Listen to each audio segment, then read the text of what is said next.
BC Athletics is running and track and field in British Columbia. As a provincial sport organization, our purpose is to promote, encourage, and develop participation and excellence in athletics. We do this through introductory and youth programs, coach education and mentorship, officials training and recruitment, athlete development, camps and support. Learn more about how you can be a part of and support athletics in BC at bc.athletics.org. We are BC Athletics.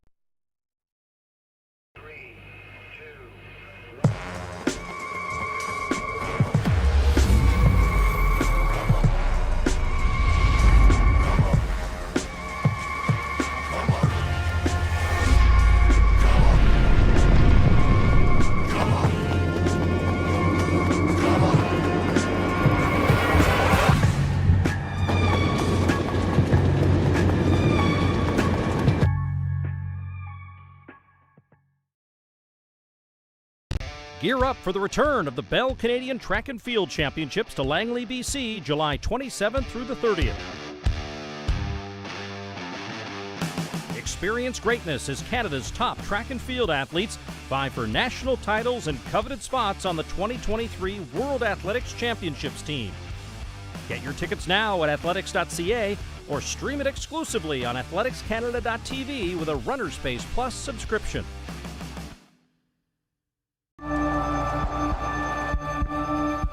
Anyone can say they're fast. But when race day comes, when the curtain opens, when it's all on the line,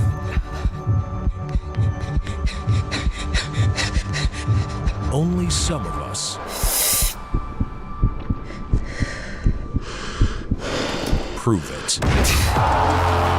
Binen Sports, the leading surface of track and field.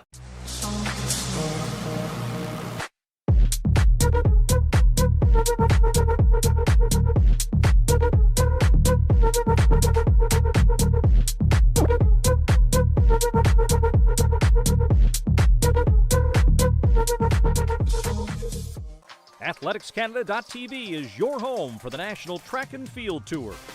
Watch all track season long as Canada's top athletes compete on their home turf against the best in the world. With 11 meets and over $250,000 at stake, athletes and fans will enjoy plenty of fierce competition leading up to the 2023 World Athletics and World Para-Athletics Championships. Watch the action live exclusively on AthleticsCanada.tv with your Runner Space Plus subscription.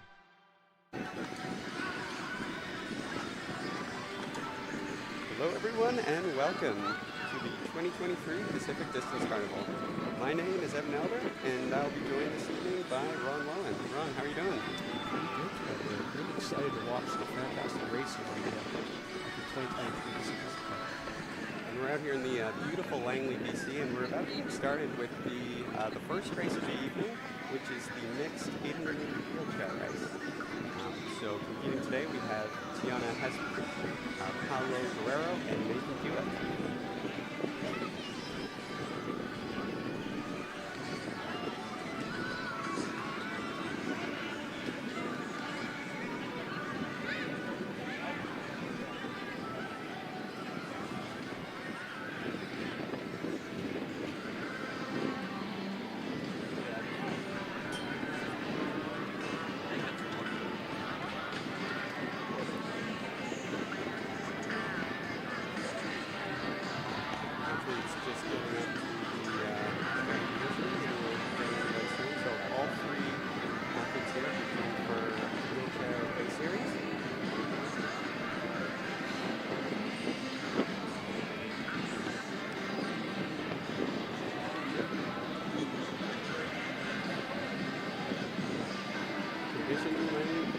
This evening. Looks like wind out on the track too, so perhaps not the fastest conditions for distance events just yet. Fast times here today. Both these winds down here. McLeod Athletic Park is known for the wind. There's an airport right across the street, and we get some blistering days here in Langley.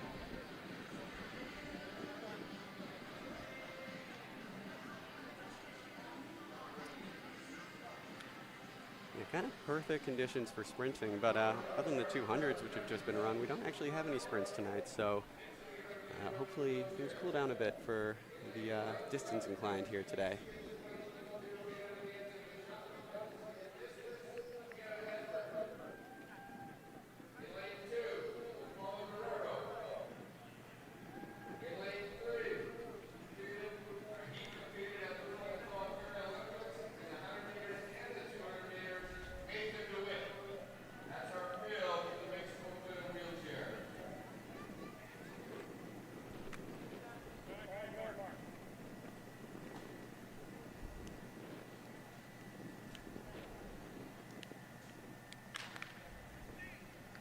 And we are off. Looks like Nathan Jewett in lane 3, shooting out to the early lead, although followed in hot pursuit by Paulo Guerrero. Ron Ever, the professional, has got the splits going up here, so. Always excited to see a fast split here. There's 16 seconds through the 100. Yeah, it looks like an early pack of two forming with Guerrero and Jewett, with Hesmer rounding the first turn.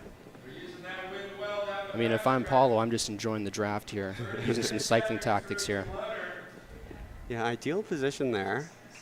So they come around for about 250 meters, so 800 meters, fairly short race. So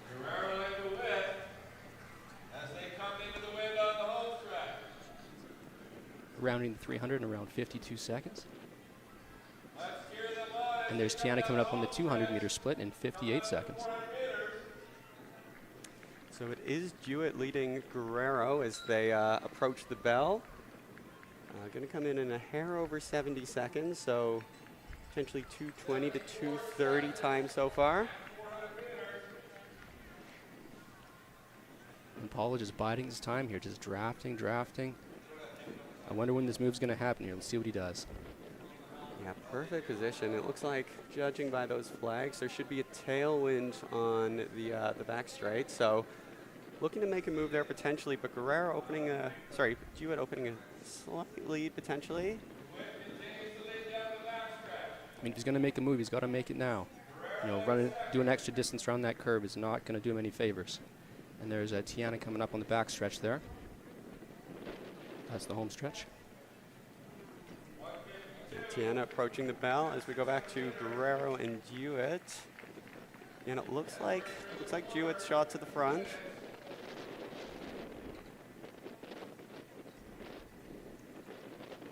Tough conditions out here in the heat and the wind, so it's going to be a grind in the final 100. Let's see what they've got.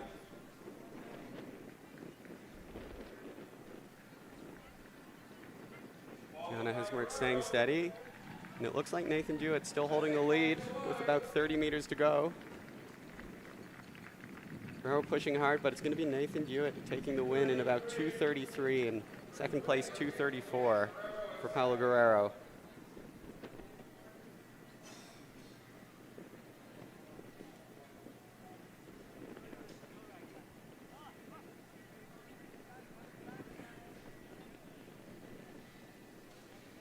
Tiana Hesmer coming up the back straight for the last time.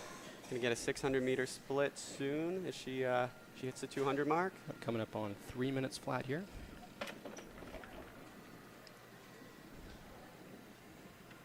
Really strong effort there, out by herself in the heat and the wind, but pushing hard as she comes around final curve for the last time.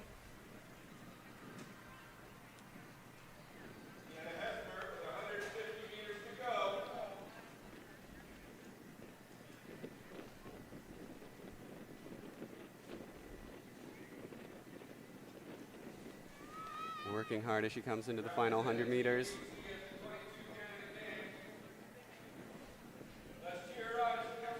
And that last 100 meters has to be so tough. You've been working so hard for 700 meters. It really is a grind at this point. Yeah, rewarded with a nice headwind to see you home.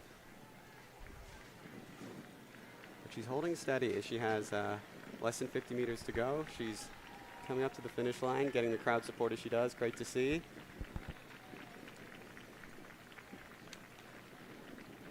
Coming across in 4:06. Great effort there for Tiana Hesmer. So first woman across the line in the mixed 800-meter wheelchair. Results up there on screen. Nathan Jewett taking the win, closely followed by Paulo Guerrero and then Tiana Hesmerd.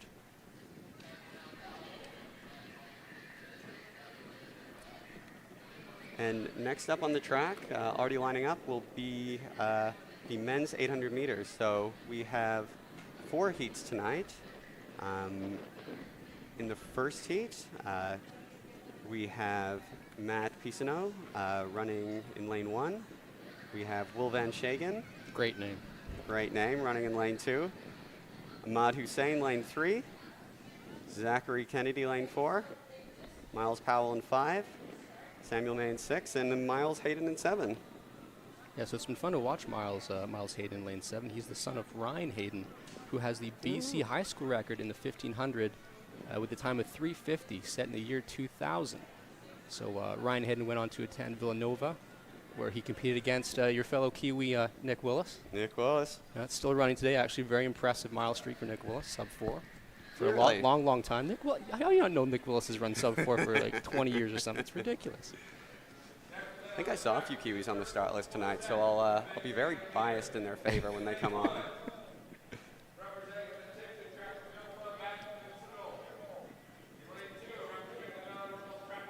Ahmad Hussein, Vancouver Thunderbirds. We've got Penticton Track and Field represented, Valley Royals, good old K-Jacks, Prairie and Harriers, and yeah, more Penticton and Valley Royals. Looks like Miles Hayden is DNSing tonight. It's unfortunate there, but some good trivia all the same from Ron here. Oh, confusing there. So I tell a lie. Miles Hayden is running.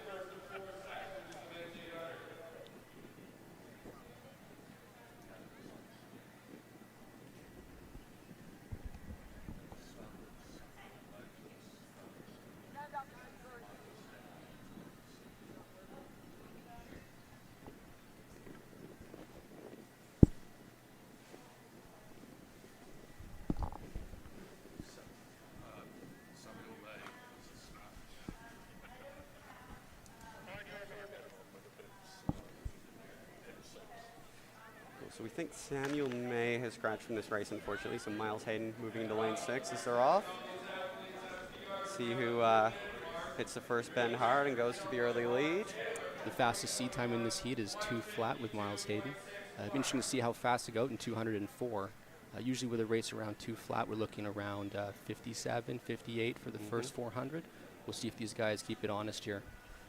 Big surge there from Miles Powell to get to the front as they come through 200. 27 seconds. 20 seconds. No, they're flying. That's pretty hot. You can see the field strung out already here. Yeah, Miles Hayden with a little gap over the pack, which shows he's really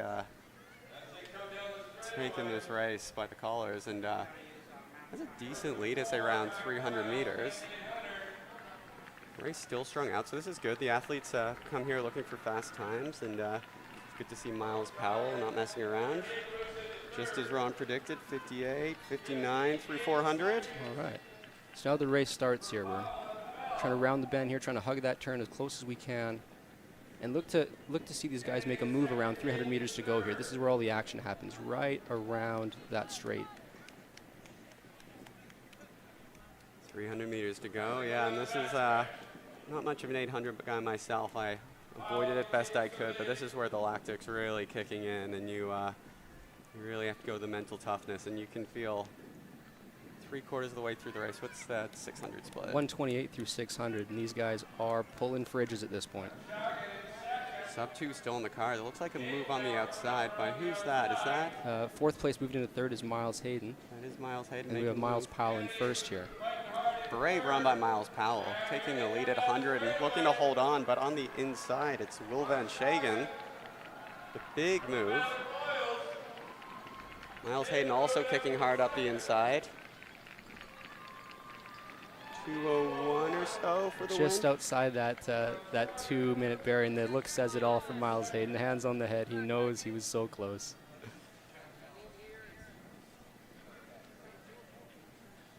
But a great run for the win there for Will Van Shagen. So came in faster than his seat time.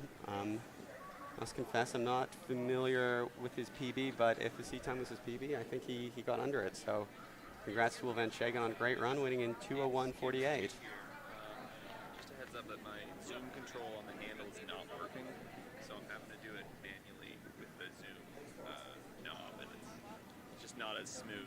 And we're being treated to a host of 800s tonight, the metric half mile. 6 p.m. is scheduled for our next race, so might be a few minutes. Oh, no, so my mistake. So the next race up will be the women's 800 Heat 1 at 5:55. Okay. So should be beginning soon. Looks like we have 9 athletes in this race. We have Clara Yetman. We have Rachel Watkins, Tatum Wade, Amelia Kristen, Monica Arcady, Madeline Gibson, Celine Tastimar, Ava Gauthier, and Adriana Butler. Apologies to any and all names, which I will inevitably mispronounce tonight.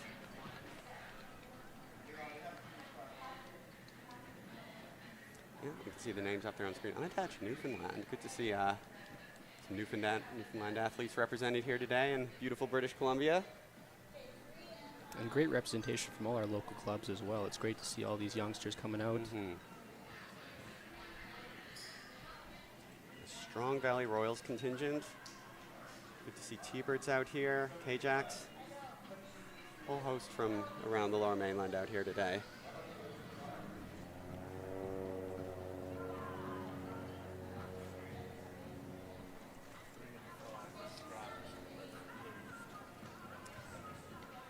So we're just hearing that Tatum Wade and Monica Arcady have scratched from this race, unfortunately, but down to 6 athletes and a bit more space, fortunately, for the athletes competing.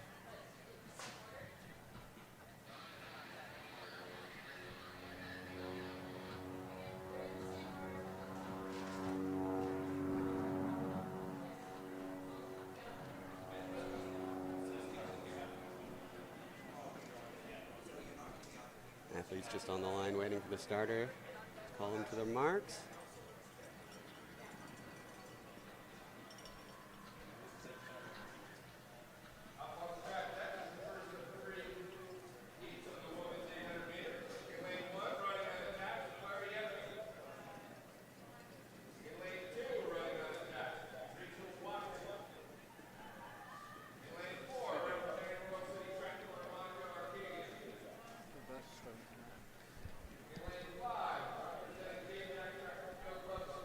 Seeds in this race are ranging from 2:18.2 to 2:22.7, so for them to go out maybe, I don't know, 66, 67. 2:18 the target time, but tough conditions still at this stage in the evening, so see what they can do. But it's great to see in the first race the athletes really taking the bull by the horns, getting after it, pushing a fast pace early. Let's see if they'll do the same here.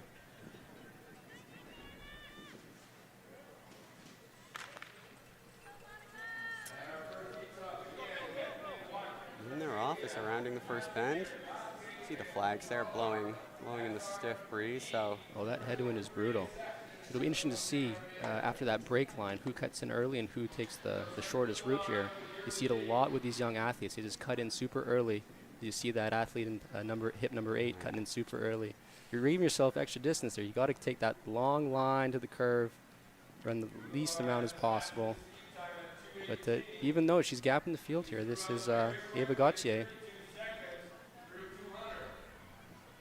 I think the number might have changed there. I think it's Adriana Butler. And Butler, out to a big early lead, really getting after it today. Interested to see the 400 split, but solid 15, 20 meter lead going into the home straight for the first time.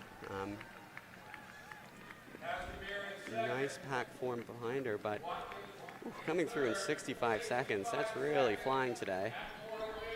69 seconds for the next pack. So see if she can hold on to this lead. Really brave running. Really love to see chasing this this fast time. I mean, she does have the fastest seed time in this heat, so definitely running with a lot of confidence here. So that's Adriana Butlar out of Valley Royals Track and Field Club. Powerful stride, big arm movement coming through 600 and 138 for the 6. Ooh. Still holding a really strong pace, so just a great run by Adriana. Third place is moving into second, so there are the chase pack is coming, but at this stage, Adriana is coming into the final 100 meters with a healthy lead. Yeah, I think that chase pack just left it a little too late here. I don't see them closing in on Adriana. Really aggressive close here by Madeline Gibson, who has run into second place, but a huge run by Adriana, coming through in 2:15, so. Big 3-second PB for her. That's fantastic. Great race, and gun to tape, just really good solo effort, and good for her. And it looks like Madeline Gibson coming into second with a really smartly run tactical race with a good close. Mr. Time, I think maybe 2:18, 2:19, so really good race there. The young athletes are getting after it early. Sorry, Celine Tastamir in second. 2:15.35 for the win for the Valley Royals Track and Field Club athlete.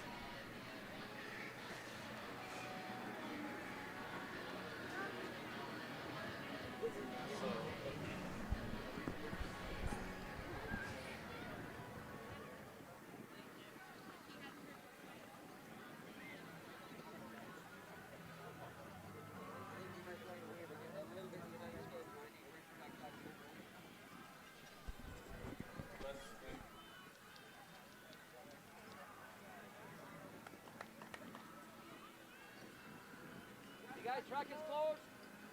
Run your assembly mark.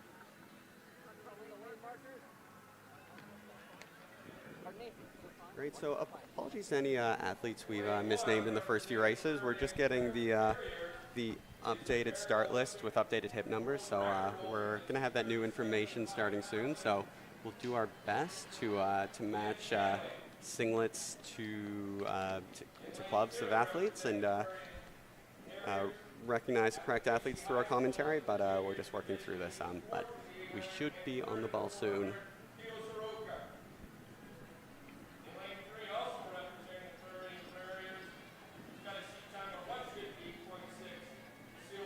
All right, and on to Heat 2 of the men's 800. So we're going to be alternating between the women's and men's 800 through the first period of this meet. In lane 1, we have Liam Stanley running for Prairie and Harriers. He holds the Canadian T37 record in the 1500 meters and is representing Canada at Para World Champs in Paris in July. So watch for Liam. We also have Theo Soroka and Basil Parkins, also both of Prairie and Harriers. We have Matthew Hopkins, Maverick Racola, Mackenzie LaSalle, Mitchell Klassen of T-Birds, Micah Logie, and Noah Luvers.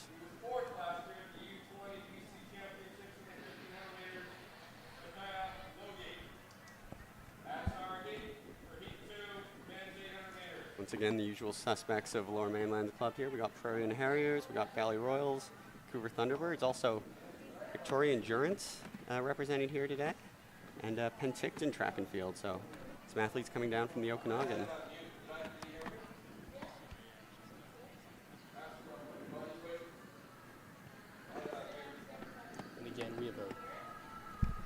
And again, we have a very condensed field here as far as seed times go.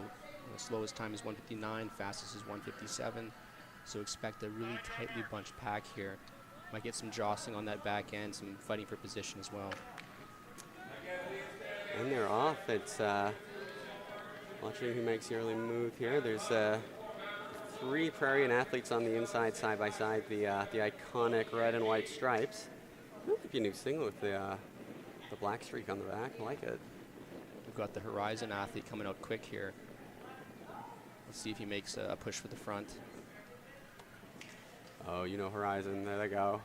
26 seconds on the 200 split. That's Michael Logie, we believe, representing Horizon Track and Field Club. But got an athlete there moved up close on his shoulder, so they're not letting him go. Seems like he's slowing the pace down a little bit, just want to get out hot, get the position. It looks like the chase pack is closing him down here. Got some jostling behind there in the back of the train. Yeah. It's getting busy now. Up. Oh, this has gone from a fast start to tactical. So 57, 58. All right. It's about right for athletes in the 157, 58 range. So we might see some interesting moves here on the last lap. And it's still pretty tightly bunched here. They're not stringing out just yet. Look out for some moves being made on this backstretch here. This is where you want to make the moves before that bend. And Michael Logie, the Horizon athlete, again moving up.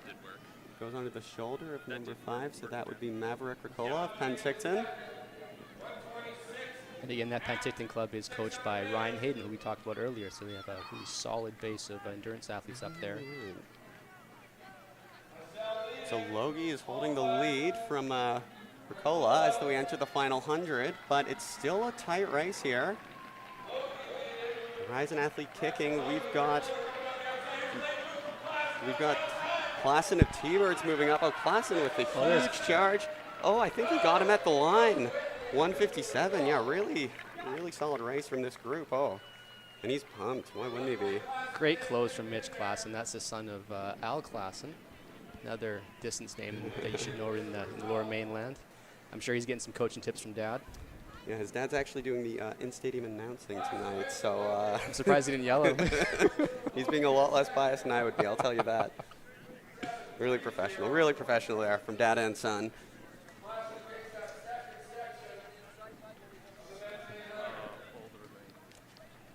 Well done, Mitchell Klassen, and really exciting race there. Some early moves, and then the Horizon athlete, Michael Logie, looked to make the late charge, but Mitchell Klassen held his nerve and in the final 100 tore down the back straight. And you can see 4 athletes there between running in the 157 range and then a couple more in 158. It's really well seated field there and some great times to show for it.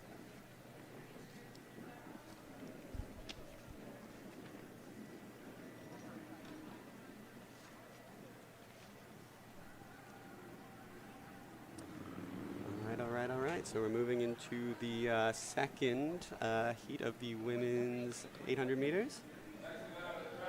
We have, I believe, 10 athletes in this field, so there'll be some shared lanes.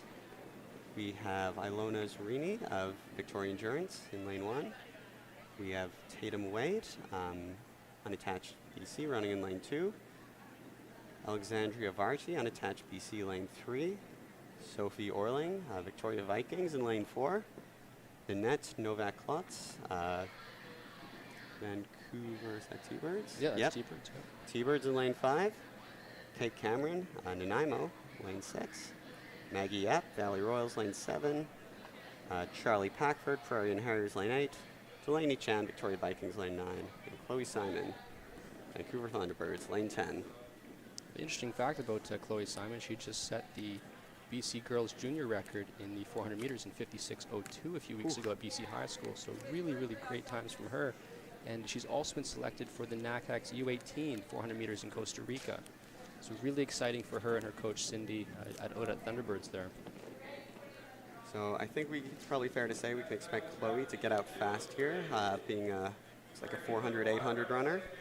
Typically come through a really strong 600 and hold on as best you can. So 56 is some serious wheels, so see how that translates over the longer distance here.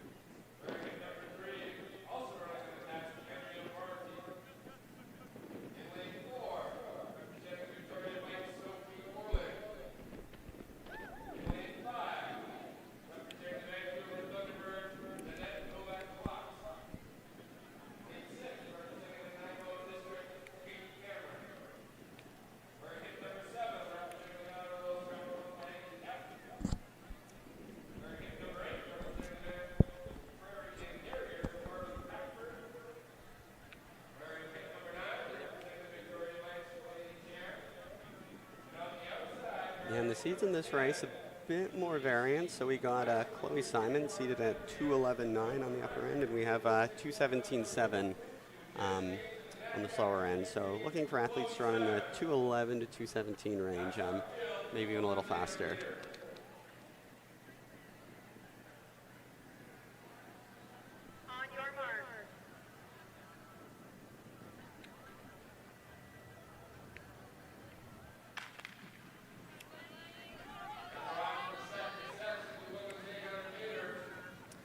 And we're off in the second heat of the women's 800 meters.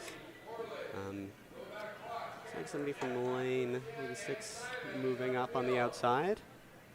So, yeah, healthy lead there for, what number is that? It's number 6. Looks like Kate Cameron taking the lead here. And a Nanaimo athlete out strong.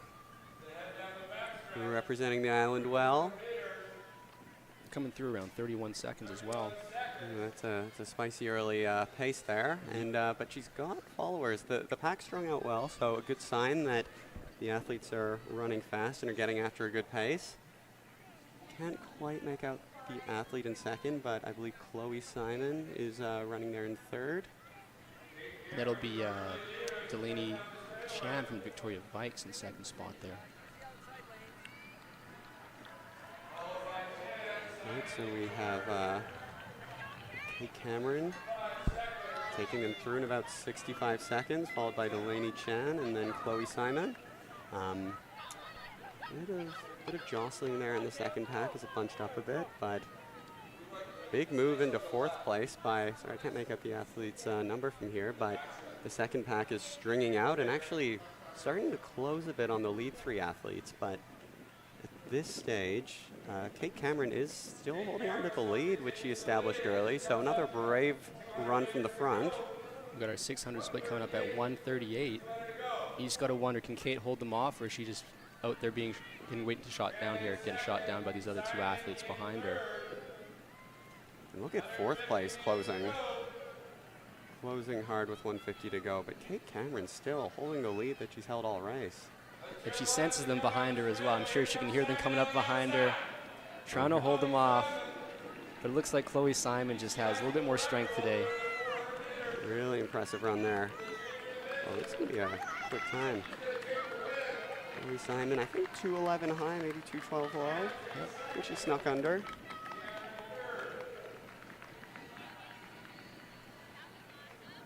But kudos to Kate Cameron for getting out hard and holding on for a strong time. Delaney Chan also up there with a great result. And I'm sure the official times will be shown on screen soon. But yeah, all the races are running pretty fast relative to their seats tonight. So really sign the athletes mean business. We'll see Chloe Simon just hair over 2:12 there, 2:12.04. Great run. Looks like a slight PB for Kate Cameron by a few milliseconds there. Chloe Simon just outside her PB to 11.9.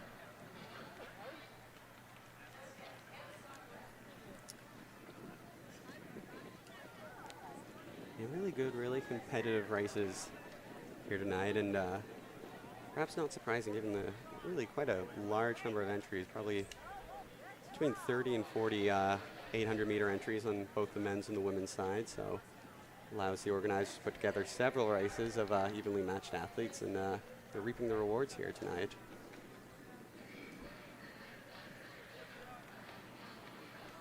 See on screen the athletes of the heat 3 of the men's 800 taking their final strides in preparation for their race.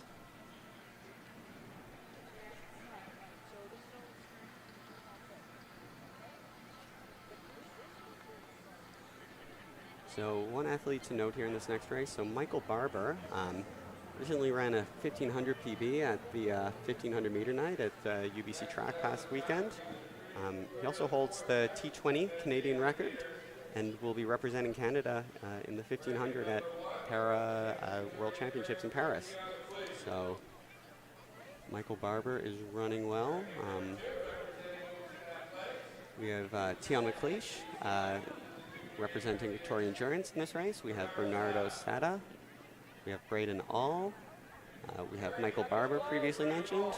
We have Joseph Curtis. We have Jose Castro and Joel Perriard.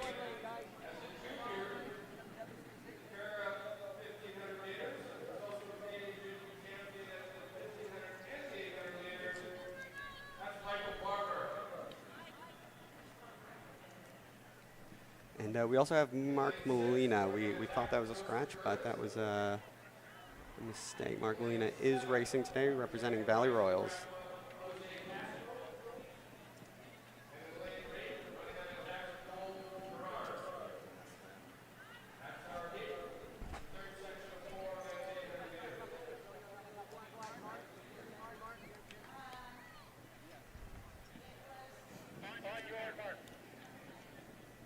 Times today, the seat times, I should say, are ranging from 153 to 156 flat, so they're off, and he's progressively sneaking faster, so we'll see if another fast race can come here, and who's going to shoot out to the early lead.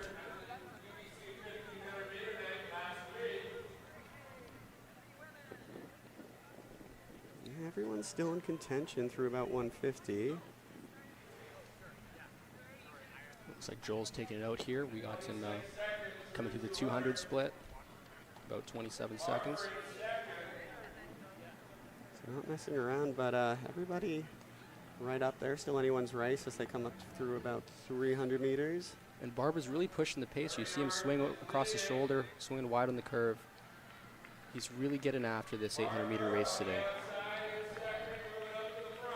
Really nice ride. Yeah, Barber sneaks into the lead. They come through, looks like 55, 56. So a fast first lap, but still everybody's in there. So I just love how Barber took position before that curve, not letting himself run any extra distance around the curve. He just took the lead, hugged the rail, and now he's making a hard move with 300 meters to go. Really good tactics, and this is the tailwind straight, we should mention. So there's a good point that if you're going to make your move, this is where it's good. You're going to have the most fun doing it. And Barber holding that lead as it comes through 200 to go, but there is a line of athletes right behind him, so let's see what they got it. Harryard coming back after holding the early lead. And Joel challenging Jose coming around as well. This is a tight pack coming with 100 meters to go. Who's going to take it here? Castro.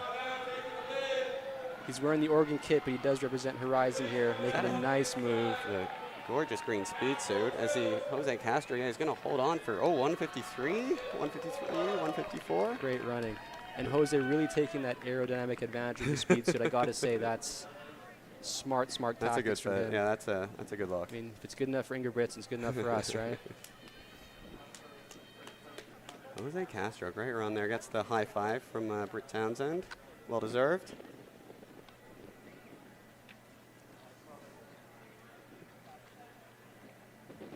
Is that Jose Castro? Is this Horizon Track Club?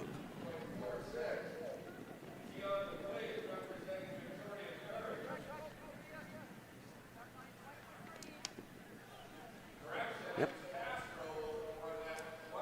153.91, so he did sneak under 154 there, so really well-timed move there by Castro. Sort of sat in the pack, avoided the wind, and then the final 100 just gave it everything he got and got the reward.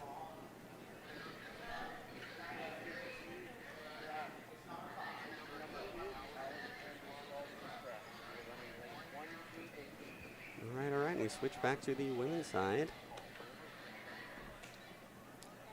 So host of T-Birds and former UBC athletes in this race. So lane 1, we have Holly McGilvray representing Vancouver Thunderbirds. We have Megan Roxby running unattached British Columbia. We have Maya Beckler representing T-Birds. Rachel Mortimer, also T-Birds. Alexa Dow, Prairie and Harriers.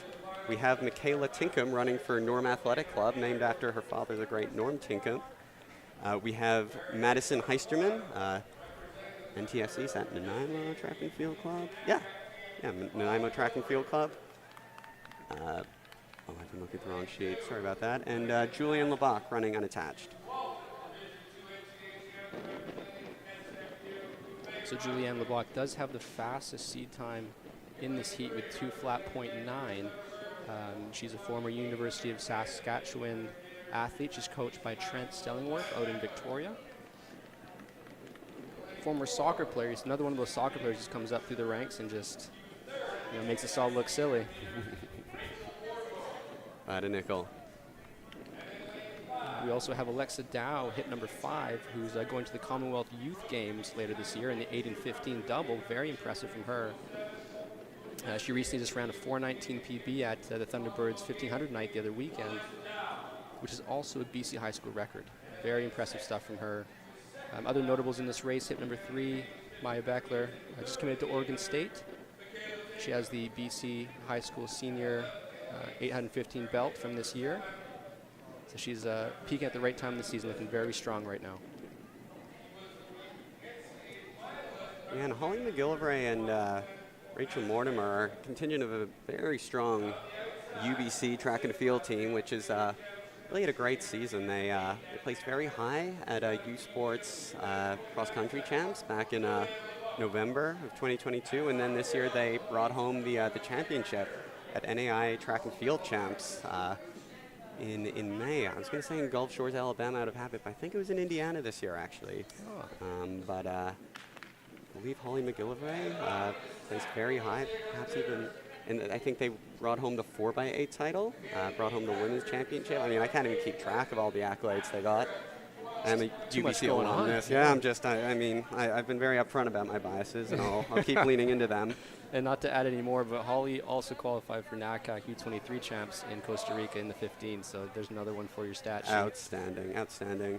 And they are off, and they're actually already coming up to 200 and right about 30, so not messing around.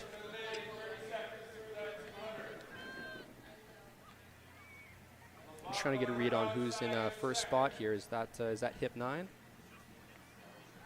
Can't quite see. Might be hip 7, but right on her shoulder is hip 9. So Julie's sitting in second, and that looks like Madison taking it out here. Madison Heisterman pushing the pace, but Julianne LeBach right there. Everyone's still there. Oh, and the Prairie Inns athlete, Alexa Dow, making the move on the outside. And she's definitely one to watch. She's running with a lot of confidence right now, and it shows in the track. She's making her hard move here. And she does get the lead. It's the Madison Heisterman really didn't want to give it up there, but Alexa Dow has forced the issue. And as they're coming in with about 2:50 to go, the two have opened up a bit of a gap on the rest of the field. Coming through 600 and about 134 here, so they're not messing around right now. That's some serious speed, but I'll tell you what, Madison Heisterman has not let go. In fact, she's pushing back, making the pass on the bend with 150 to go. These two athletes are really competing. Neither wants to give the other an inch. Oh, but Alexa's not done yet. She's coming right back. And here we go. And who's that in third? And that's it's like Rachel Mortimer. Rachel Mortimer kicking hard. Oh, it's a really tight race up here. Alexa Dow looks like she's going to hold off Madison Heisterman. Coming through in 207, 208. Really great race there, toe-to-toe the whole way. Neither wanting to give up the lead and just wrestling it back and forth to one another. So really good to see that competition there. Great race and a fast time there.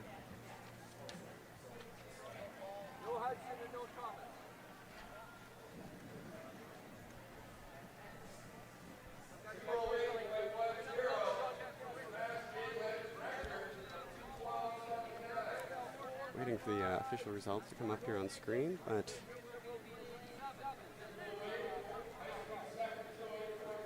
great racer Alexa Dow taking the win in 2:08.10.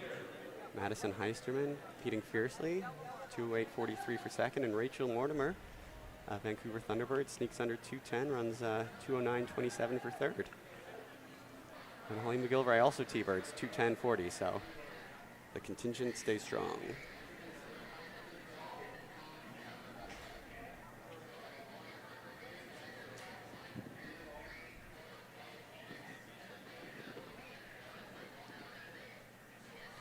Coming up next is Heat 4 of the men's 800 meters. We have 8 athletes in this field. Hip 1, Richie Torres. Heat 2, Hudson Irvine. Heat 3, Thomas Chapman. Hip 4, Devin Meadows. Hip 5, Paul Fisher. Hip 6, Carabel Bogale. Hip 7, Andrew Thompson. And hip 8, Jordan Schmidt. Local guy, lives down the street. See if he's feeling good enough to give these lads a tour of Langley.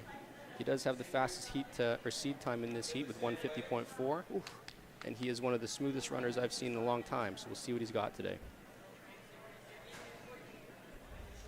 Good local knowledge there. And we had in our earlier heat sheet Ryan Gudron pacing. I don't see Ryan out there, so I'm not sure if we have a pacer for this. Don't believe so. I don't believe he's on our updated heat sheet. So just a good old-fashioned race. I'm not sure we've really had a pacer in any of these races so far, eh? No pacers, yeah. Honestly, everyone's just gone after it, and the times have been fast all the same.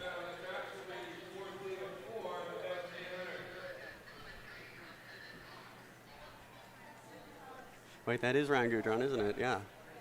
Oh, I didn't recognize him. Great hair. And it looks like Thomas Chapman has scratched. So Ryan Gudron there in the coastal kit on the outside with the slick sunglasses, it must be said. Running in lane 7, will be pacing this race, I believe. So watch for him to shoot out to the early lead, pull them through a fast maybe 400 or so, and then peel off and let the racers go for it. There's Richie Torres, calm before the storm. Another local athlete went to Walnut Grove Secondary School. Ice cold. And they are off, yeah. Ryan Gudron with the watch there. Pretty clear sign he's pacing and potentially putting it on Strava. He's getting up pretty hot here. Hopefully he knows that no one's even close to him. But I'm sure he'll clue in eventually. I wonder what time they're going for. So, yeah, Ryan coming through 25 seconds for 200. So, yeah, that is spicy. That's pretty quick. I mean, that's almost world record pace. So hopefully he clues in here and slows down. I think it's the sunglasses. They're too aerodynamic. It's at least -3 seconds per lap. Like, need to be careful with that. We do have Devin Meadows from Kirtland Cheetahs taking that lead pack through here, trying to close that gap. 54 through 400. Okay, so for these athletes, looks like they've decided to not go with the pacer, and they're running a bit of a tactical race in a pack. I see, I think, 3 Horizon singlets out there. The fiery hot orange, and Ryan Gudron steps off the track there at 500 meters, and the race begins. And there's Jordo taking it up in the front there. Looks like he's rigging a little bit here, but he's still out in front. Jordo, nice and smooth, as you said. 600 in about 123, so they're not messing around here, folks. Like, we'll see if Jordan can hold these guys off. Looks like a few moves. There's Paul Fisher from T-Birds. He's been lurking at the back of that pack, and he's creeping his way up around the outside. But Jordan Schmidt is holding the inside, and he's got a little gap on the pack here. Can he hold it? Jordan Schmidt into the 2 Horizon athletes. Paul Fisher, T-Birds, kicking hard. It's going to be a good time. Looks like 153. Jordan Schmidt, local hero for the win.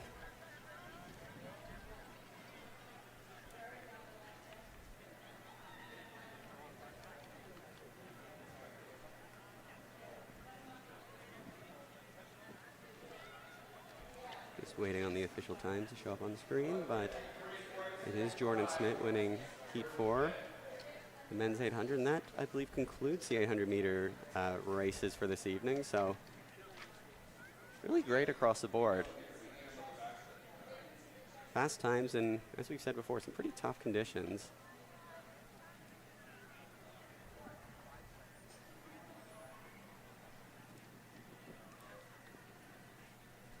And we're going to quickly throw to commercials before we come back for the Embrace the Pace 5,000 meters.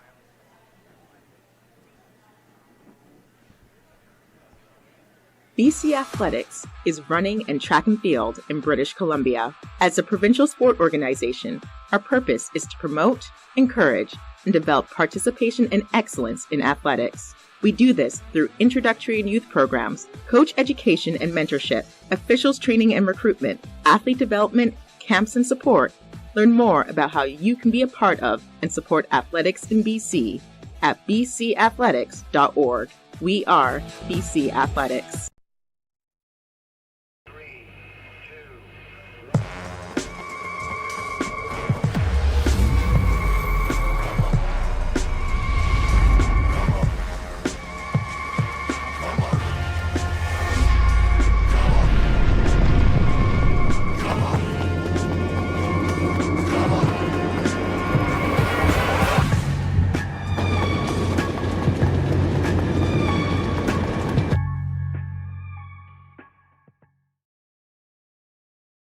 Gear up for the return of the Bell Canadian Track and Field Championships to Langley, BC, July 27th through the 30th. Experience greatness as Canada's top track and field athletes vie for national titles and coveted spots on the 2023 World Athletics Championships team. Get your tickets now at athletics.ca or stream it exclusively on athleticscanada.tv with a Runner Space Plus subscription.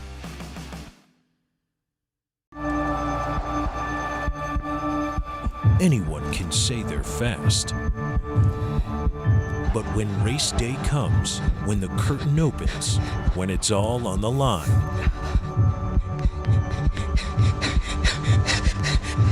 only some of us prove it. Binen Sports, the leading surface of track and field.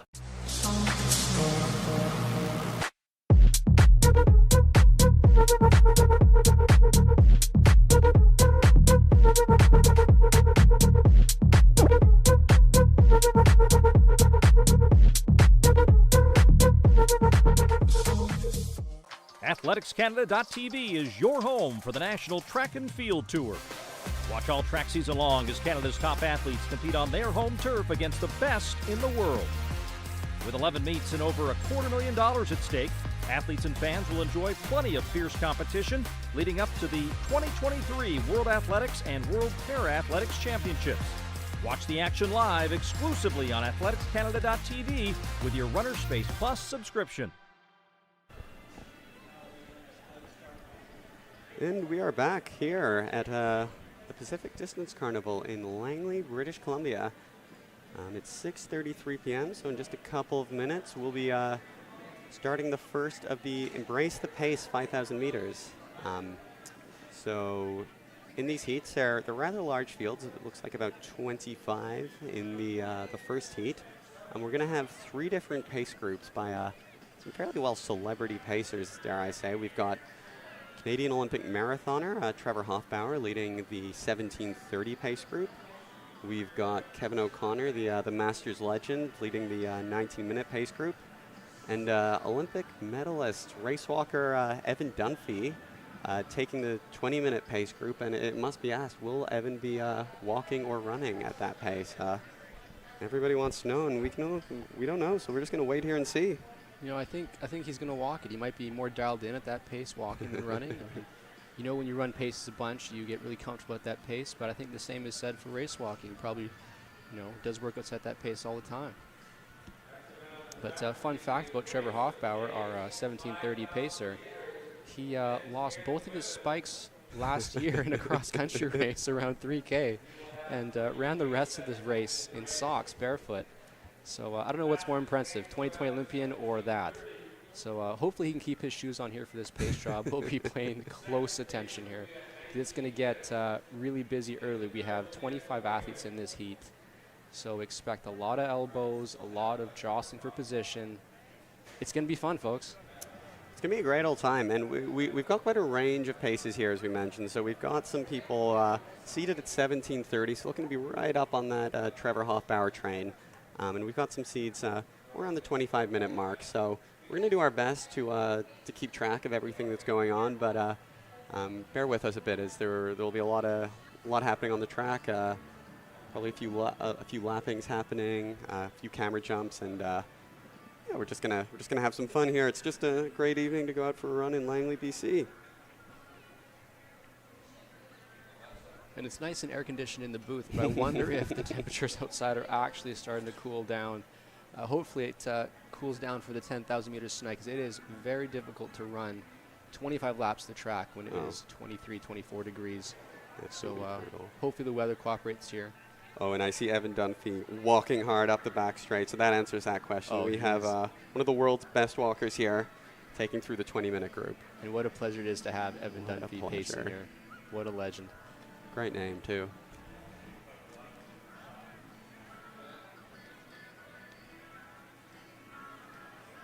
All right. So got a tiered start, as befits a 5,000 field of 25 athletes. I suppose I will call them back if there's any tripping in the first 100, but hopefully that doesn't take place.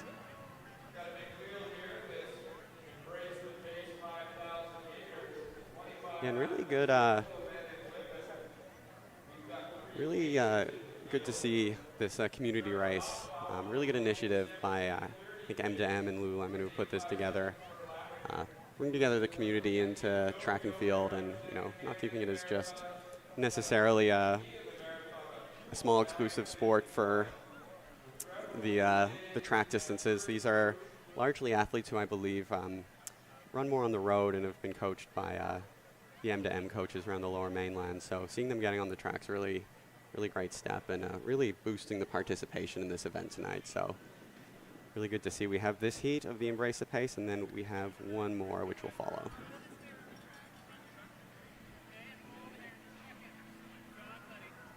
You can see a mix of excitement and nerves at the line here.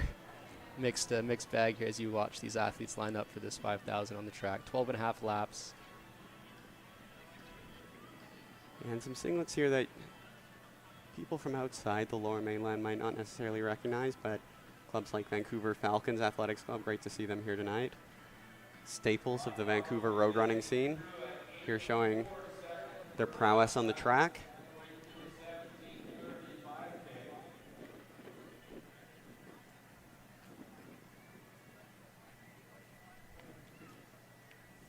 Make no mistake, there's some fast runners in this field too. We have Kayla Stark, who is run for UBC and is worked with I believe Josh Seifarth is her coach. Has run with M2M in the past, being coached by Josh Seifarth. We have Kenton Hirowatari. We have Delphine Gosselin, another T-Birds athlete. We have Catherine Watson of the venerable VFAC, Vancouver Falcons Athletics Club, I should say.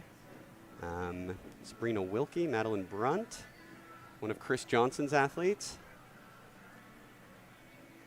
She just flew in from Australia, if I'm not mistaken, so great to see her hopping off the plane, coming to Langley, and well, I guess it's not that bad heat for someone who's been in Australia for a few years, but good to see her running all the same.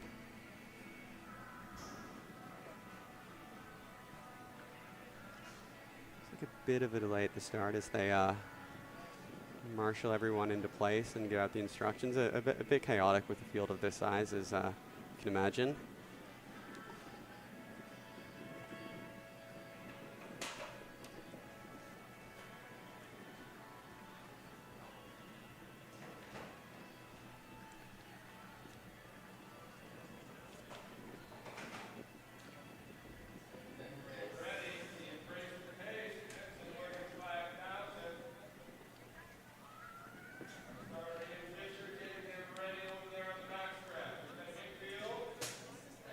As you can probably see from the field, this is both the heats are mixed, so we'll have men's and women's athletes competing tonight.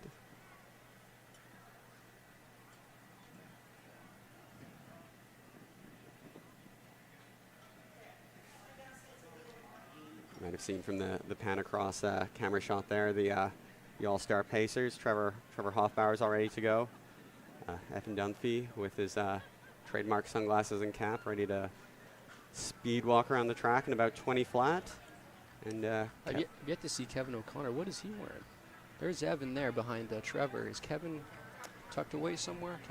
I saw Kevin working some of the boots earlier tonight. Okay, so maybe he's still working. Oh, there he is in the white T-shirt there. Man of many hats.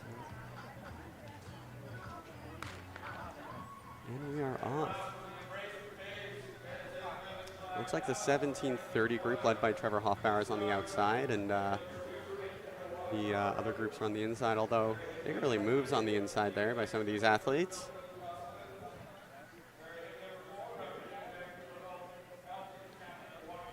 And I'm expecting a lot of congestion this first lap as they start to mix here after that break line.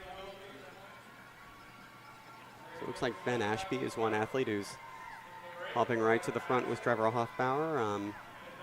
Didn't quite make out the number of the athlete tucked in intelligently behind Trevor Hoffbauer there. That looks like number 2, so Kenton Hirowatari. The name of the game here, especially 5,000, it's several laps at the track, and as we've said ad nauseum, hot, windy conditions here, so just tuck in, get on the rail, minimize your distance, make sure you're not out in front of a pack and needing to do unnecessary work, and get pulled along for the ride by some of these great pacers we have here.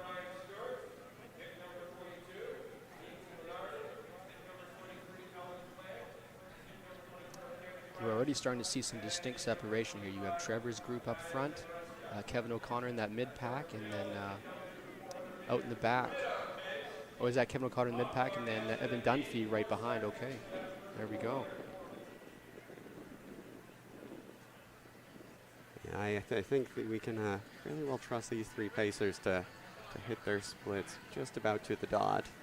So I would assume that's the 17:30 marker out front with Trevor Hoffbauer, and 19 minutes for Kevin O'Connor a little ways further back, and walking hard, Evan Dunphy, right at 20 flat pace.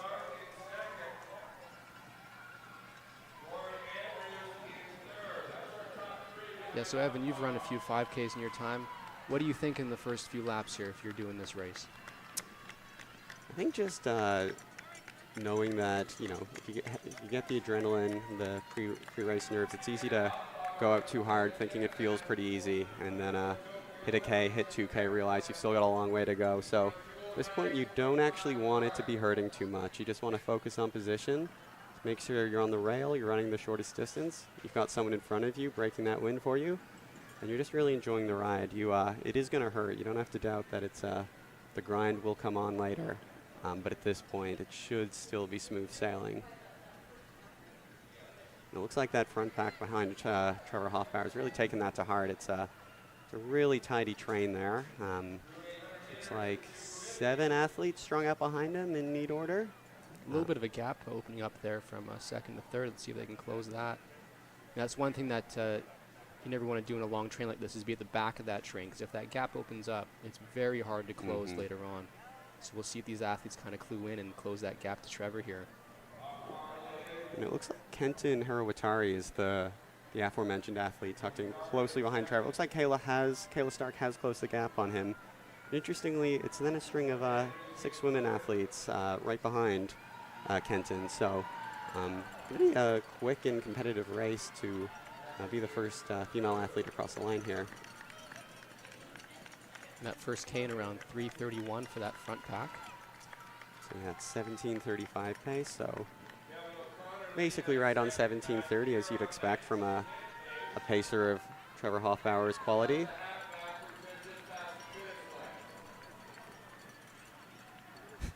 You can see Trevor having a bit of fun there, waving to the crowd. Oh, and look at Evan Dunphy go. That's as good as it gets. That is poetry in motion, That is folks. poetry. What shoes are those? I've always wondered, do race walkers wear vapor flies? I don't know. I really don't know. That's a question for Evan. Yeah, we'll catch up later. We got the down low. I'm surprised they don't have super race walk shoes. That's the next thing. Now, I mean, I know I was going to say, I wonder if there's any referees out on the course for him, but there's literally nothing stopping him from running in this race. So, Evan Dunphy, if you want to push the rules a bit with lifting, this is your opportunity. Yeah. You will get away with it. I would love to see a 100-meter sprint in the last 100 from Evan. That would be fantastic. I mean, it must be so hard to restrain yourself when you're neck and neck with 100 meters to go in the race walk. I would have to sprint. I would have to. I would do it. I mean, I don't have much of a sprint, but if I did, I would have to sprint. Absolutely. Looks like Trevor Hoffbauer, so 9 laps to go for that lead pack, and looks like everyone's still holding strong there. Maybe a bit of movement as some athletes jostle for slightly better position, but generally just a good, smooth train. And not on screen, but Kevin O'Connor leading the 19 flat pace. Slightly fewer athletes behind him, but looks like one tucked in and a couple not too far behind. So this is where it gets messy. So now we're coming up on lapped athletes here, so it's going to be really tough for this pack to navigate around athletes, because they might not know to stay in their lane, or maybe they're moving out. So we might see a few collisions here. Hopefully we don't. And I'm sure Trevor and the other pacers are doing their best to communicate with the lapped athletes as they go by. Make sure there's no collisions, no pileups. We've all been there. It's not fun. There's Amy Windle just sitting on the pace there, right behind Evan Dunphy. And in second spot on that first pack, we have Lauren Andrews coming up on the shoulder here.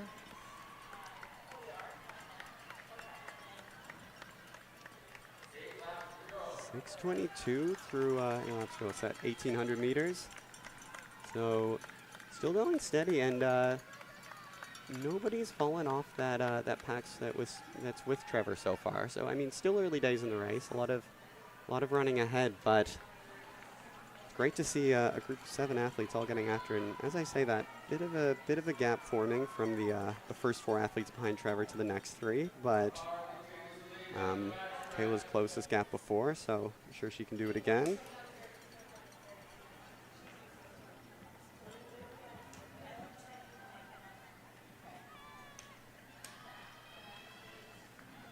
Trevor just methodically checking the 200 splits every time, making sure he's bang on the pace these runners need. And yeah, it does look like it is down to 4 now. So we have Kenton Hirawatari still tucked in behind him, the top male runner in this heat. And then I'll see if I can get the numbers on the next 3. But a bit of separation now forming in the 17:30 group. And it does look like Trevor double knotted his shoes today as well, so I don't think we're going to see a repeat of BC Cross. So smart moves from Trevor today, showing us the professional he is. Yeah, truly clinical stuff here at the Pacific Distance Carnival. Only double. I think you got a triple or quadruple. I say Velcro. Velcro. Might take the chance. Yeah.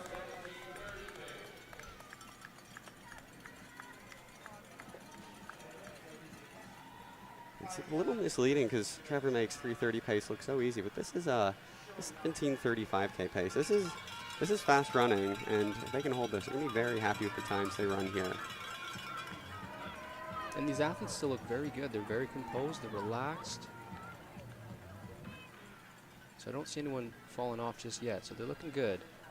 And this is our coming up on 8.5 minutes here in the race.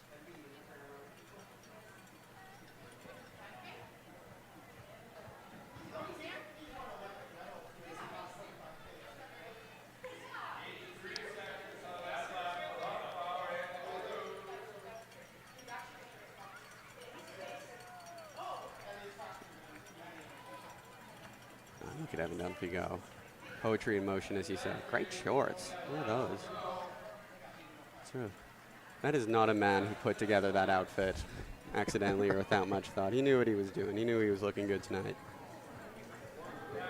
A little bit of separation here after Lauren Andrews is opening that gap slightly. I think the athletes behind her are slowing down a little bit. So we still got 2 on pace for that 17:50. Kenton Hirawatari and Lauren Andrews. Lauren Andrews representing Polaris. Interesting. And that is a club that she started. She's the coach of Polaris. Oh, cool. She's got a handful of athletes in the Vancouver area. Looking very strong, very steady. And yeah, the athletes around the track really have spread out all over. As we said, to be expected given the range of seat times and the length of the race. So looks like we're mostly focusing on the lead Trevor Hoffbauer pack here. So we'll keep you updated on that, but also do the best we can to fill you on with the other goings on in the race. Is that Rianne Patterson in 3rd place in the second women, I believe. Maybe 20 meters behind Lauren Andrews. We're just coming up on the 3K split here as well.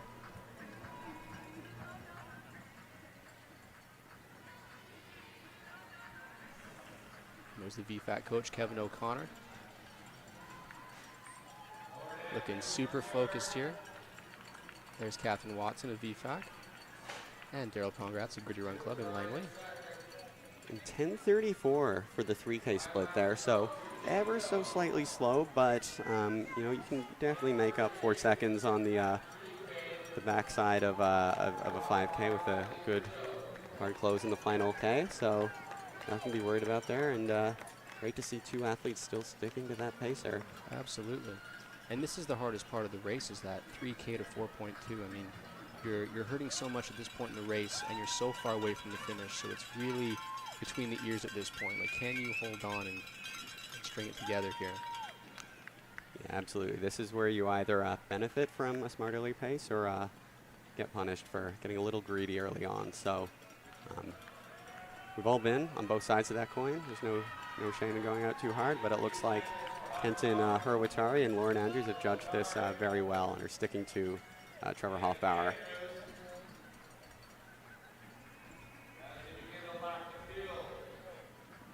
They're having to run a little extra distance here, unfortunately. So they're out in lane 2. Oh. Apologies for that. And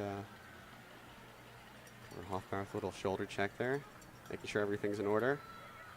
Consummate professional. Consummate professional.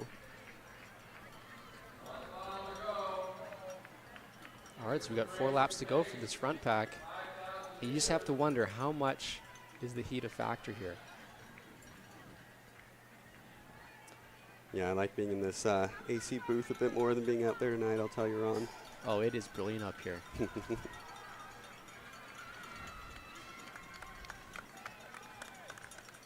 right, 1,500 to go, so no doubt these athletes are in abject pain at this point, but the finish line is starting to get just ever so slightly in sight, so they can pick it up here.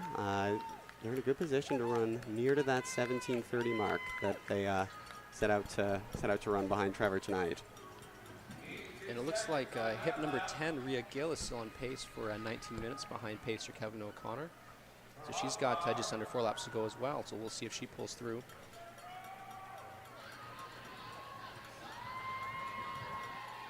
Number 14 there, that's Lily Gentile from Calgary. Up front, it's the usual suspects. You know, Kenton Hurwitari right at the start jumped right in behind Trevor Hoffbauer, and he has not let go. He's working hard, as you can tell, but he's still right there on his heels. So 3 laps to go, 1,200 meters left. That 17:30 mark is in sight. Kayla Stark there on screen. Kevin O'Connor coming up on her, so she got after it with that 17:30 pace early and is holding on, is fighting tough.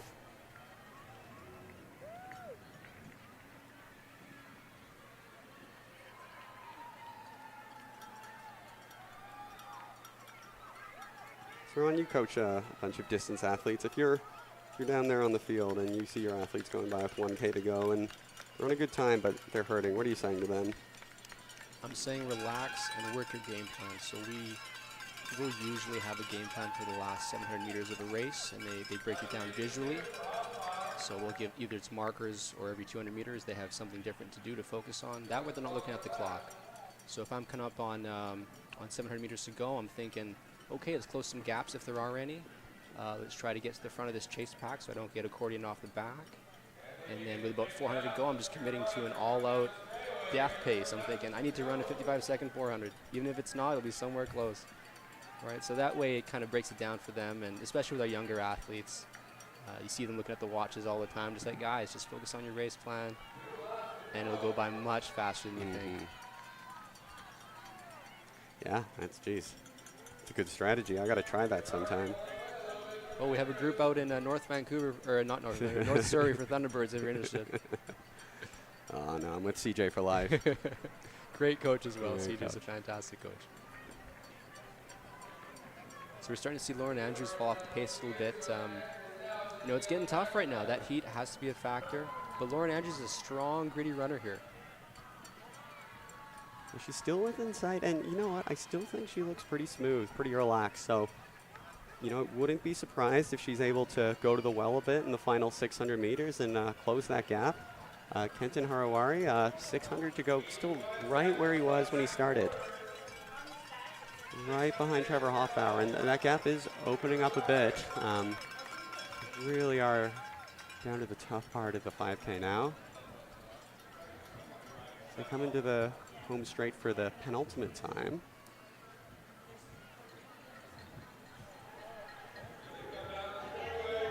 Here you can see a range of the athletes across. There's Evan Dunphy, powering through onto the outside of lane 1 to make the pass. Smooth as you like. But as we come up to the bell for Trevor Hoffbauer, that was 16:03. So, what's that? Yeah, they're right around that 17:30 mark. I actually think they might have picked up the pace a bit there, if I'm not mistaken. Yeah, because what is that, 85s per quarter? Yeah, so they're a bit ahead of schedule here. So we're coming up 300 going. Kenton Hirawatari right where he was when he started, right behind Trevor Hoffbauer on the heels. So he has not budged from his game plan, and he's willing himself to this 17:30 mark, as I believe Trevor's actually picking it up and bringing Kenton along as they come up to 200 to go. Yeah, 16:41. Yeah, there's a bit of a fast close here for the lead 2 runners. And Kenton's rocking and rolling here. He's going to be under that 17:30. By how much is who knows. But Trevor's egging him on here, last 100 meters. Oh, and he's swinging around the outside. He's not waiting. Oh, he's racing now. He's racing the Olympian. What a great feeling that is. Oh, and a great, yeah, closing hard down the finish. Oh, and he's going to comfortably run under 17:30. Huge close. And Kenton's going to take this one at around 17:18. Great run for him. And Lauren Andrews is closing hard. It looks like she's just going to get under that 17:30 mark as well, and she does. 17:27, 28. Great run for Lauren. Really well-judged efforts by those two. Just stuck with the pacer. You know, when things got tough down the last mile, they held tough and then found a little bit extra to close hard and get that extra time they needed. So they must be absolutely stoked right now.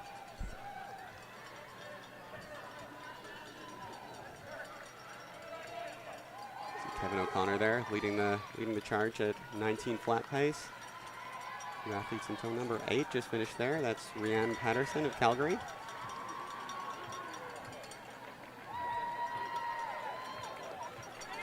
And some huge sprint finishes here.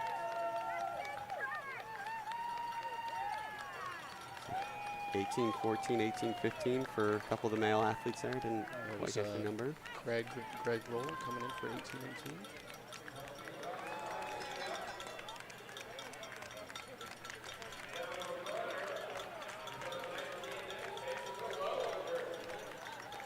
Kevin O'Connor brings that athlete through in comfortably under 19 minutes. So job well done by both pacer and runner there.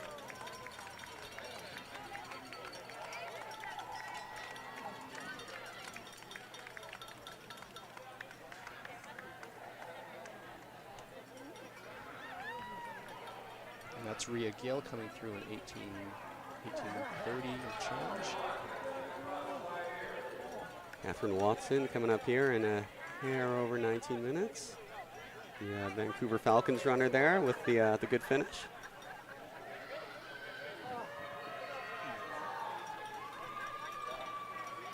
And off screen number 14, that's Lily Gentile kicking hard to the finish line, and she's going to get under 20 minutes. It's like these next few athletes are all going to run 19 minutes and 19 minutes mid, let's call it. Daryl Pongratz with a 19:26 is 2 seconds outside his PB. Great runner for Daryl there. We talked about runners, but here comes a walker. Evan Here's Dunphy, Evan coming the through. famous kick. And he doesn't sprint it, ladies and gentlemen. That 19:46, very impressive from Evan. Yeah, I'm no official, but I'm going to call that clean. I'm going to call that a clean 19:46 race walk. Absolutely.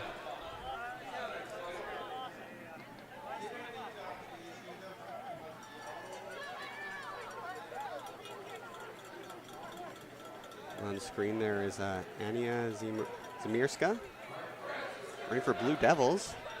Blue Devils Athletics Club.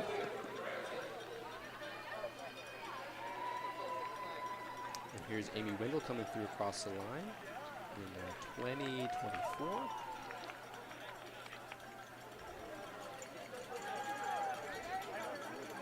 Good effort there by Amy, and 24. So that's Ken Price still going strong.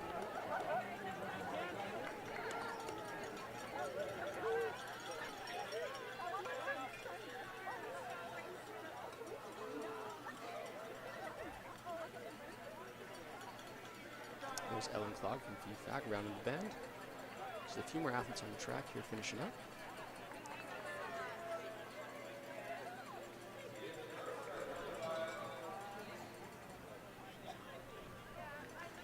Mariska looking strong there. She goes by the home finish line one more time.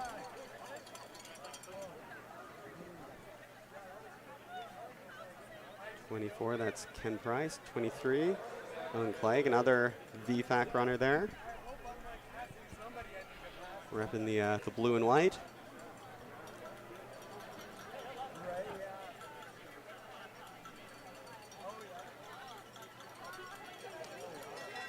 And so she's getting the bell there, so one lap to go for Ellen.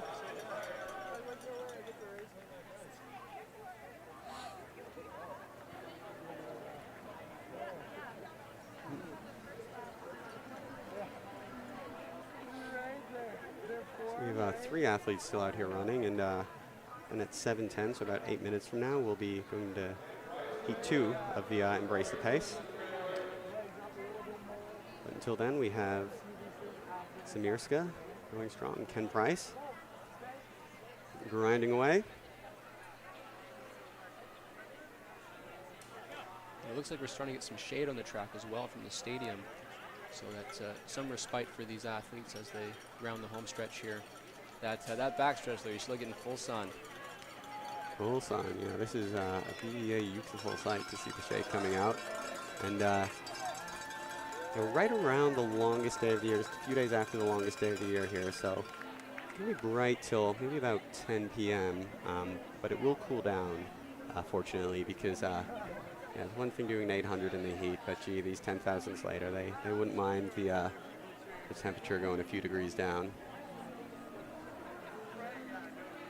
Don't think it will. Yeah, I see some. There's actually a water table, drinks table on the back straight, so not sure if that'll be kept in play for the championship 10,000 meters later this evening, but would be a welcome sight for some of these 5,000 athletes still running away in the baking sun.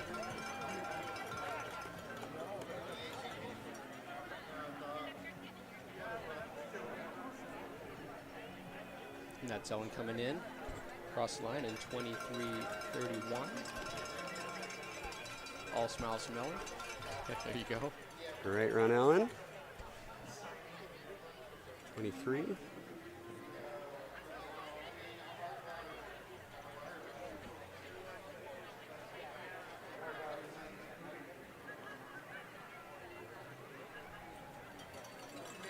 And Price going strong.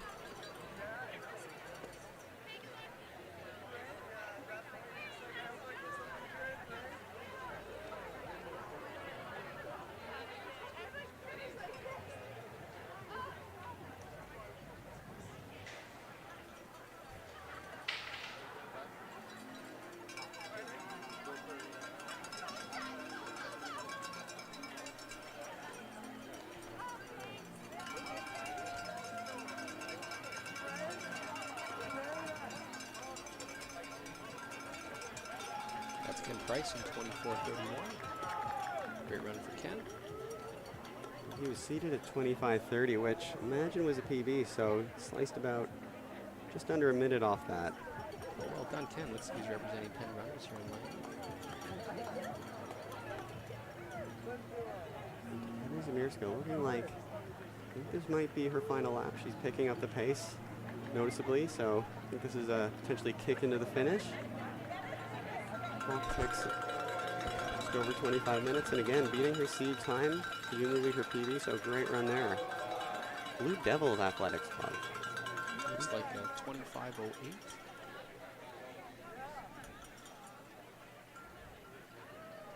Oh yeah, great run, Anna.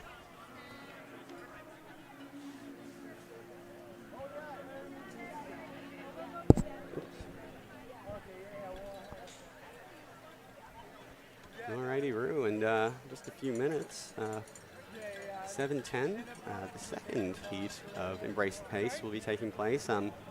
This heat is slightly faster than the one before, so we have 2 pacers in the next heat of the 5,000, and again, there's some names you're going to recognize. well, I mean, one of them from about 5 minutes ago. So Trevor Hoffbauer's back to lead the 16:15 pace group. So honest night's work on the track for Trevor. And Justin Kent will be leading a 15:15 pace group. So quick time there. And Justin Kent, of course, just named to Canadian team to run the marathon at World Athletics Champs in Budapest later this summer. So huge congratulations to Justin. I know he's been working long and hard, grinding away at the marathon for many years now. So it's a huge result and very well deserved. It's been great to follow his progression in the marathon. What did he run recently? Do you remember? I think it was 2:13. Is that right? Yeah. Maybe 2:12. I'll get our fact checkers to run that one up, which I mean I'm going to Google search it quickly.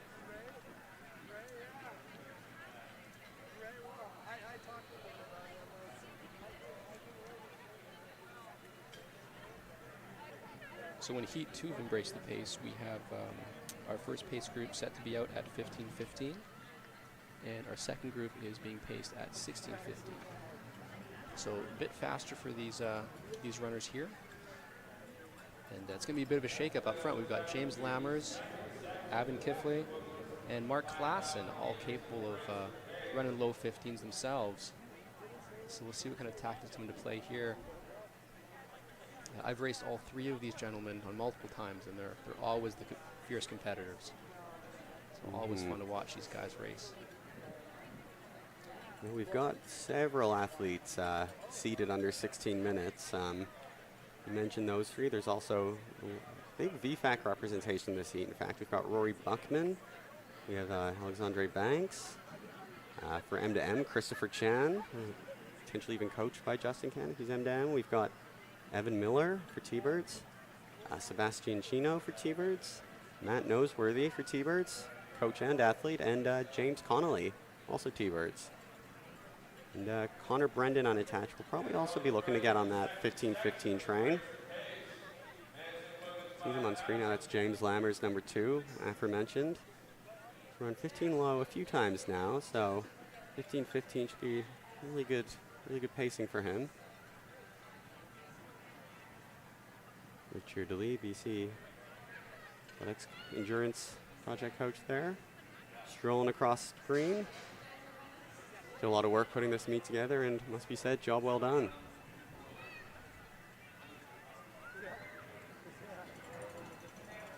So we'll be Justin leading the 15:15 pace group, and Trevor the 16:15 pace group. Just a few minutes after his immaculate 17:30 pace job. I mean, Trevor's getting in some workouts here. You know, he just paced 17:30, now he's pacing 16:15. What can't this guy do? Wouldn't be surprised if he's not even done for the night after that. Keep an eye for a post-workout workout around the outside here.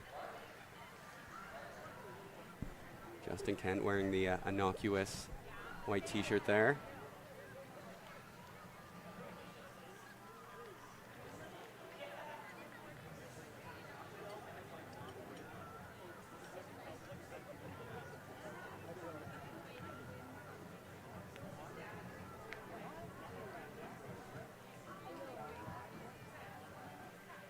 Starters just giving out the instructions.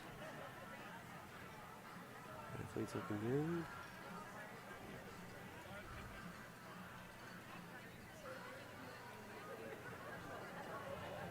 So again, it looks like we have the faster 15:15 group on the outside. On the inside will be the 16:15 group. And again, it's a mixed race. We have male and female runners out there. So we'll do our best to follow both those, the men's and the women's side.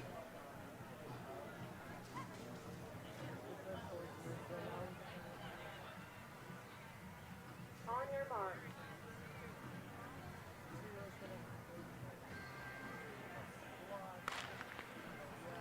And there we go.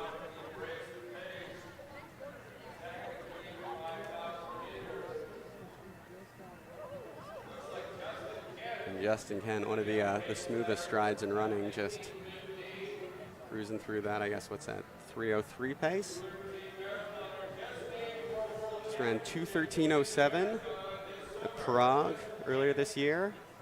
named to the Canadian team, as mentioned, for World Champs in Budapest, and we got that in behind him. So, Evan Keifel, right in behind him, James Lammers, the familiar side of the VFAC singlet. And then Seb Sino right behind him. And we got a big train going here, folks. So we'll hopefully these runners settle in here. There's no jostling. Everyone just lined up nice and straight.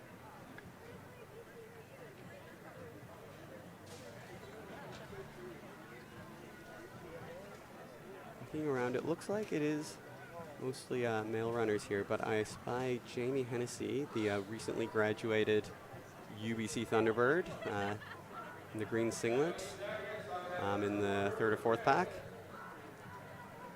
Mark Klassen making that smart move to rejoin that front pack there. Like I was mentioning earlier, you never want to be in the back of a train because once those gaps open up, there's so much effort that goes into closing those gaps. So Mark's making the smart move early and just attaching himself to that front train behind James Lammers. Yeah, the name of the game here is just getting in a group, getting on the rail, and just shutting your mind off as best you can. Just relaxing, saving your physical and your mental energy later in the race. So looks like they're doing that fairly well. I think some of the athletes in the front pack could maybe tuck in a little more, but not a big deal for a lap or two. Kind of a little wide. So Evan Kifley sitting behind Justin Kent here. He's a high school athlete at LA Matheson in Surrey. And they've got a great group of athletes there led by teacher Mark Crosby.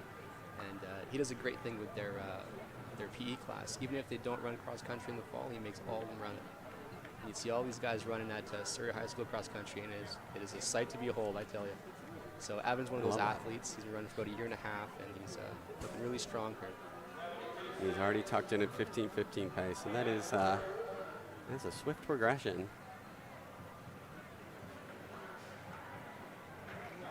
See here, Justin Kent. Yeah, that group's strung out nicely now, so everybody running the least distance as they chase that pace. Jamie Hennessy there on screen,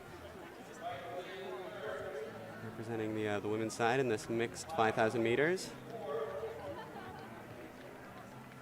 Mixing up with the men, and as we come through, what's that, 10 laps to go, so okay.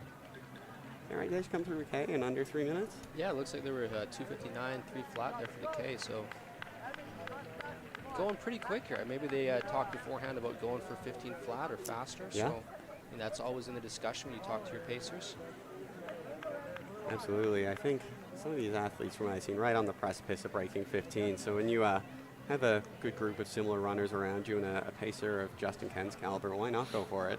So wouldn't be surprised if this pace is 15 flat rather than 15:15, but we'll keep an eye on that. And looks like James Lammers comfortably tucked in behind Justin, Evan Keifel, and Mark Klassen. And you're absolutely right. It's so much easier when you have someone taking the pace because you trust them to not surge. It's just a steady 72-second lap every single lap. So these guys don't really have to think too much. They need to focus on Justin's shoulders and just he'll do the rest.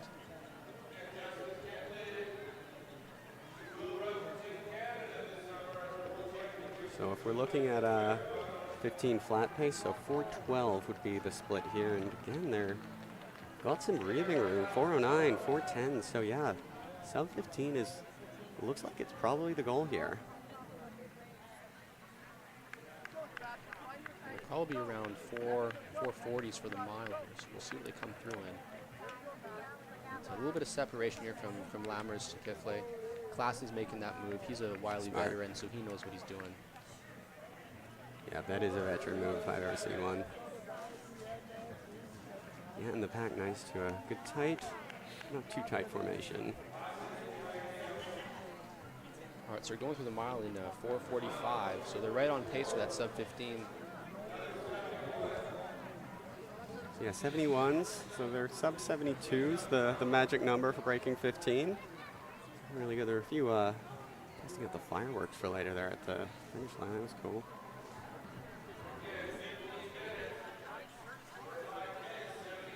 All right, so a bit of separation. So Evan Keifel falling off ever so slightly, but again, this is a fast pace. This is sub 15 at this point, so still very much potential for a fast time, and 5:20, 5:21.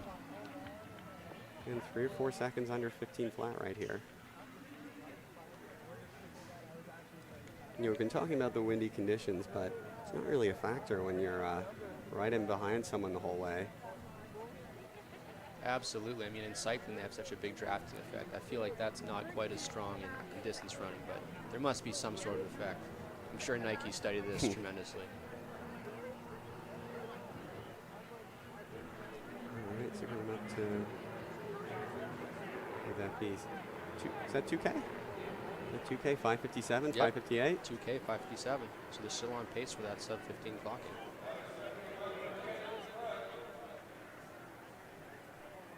That's Evgeny of Vanguard Athletics.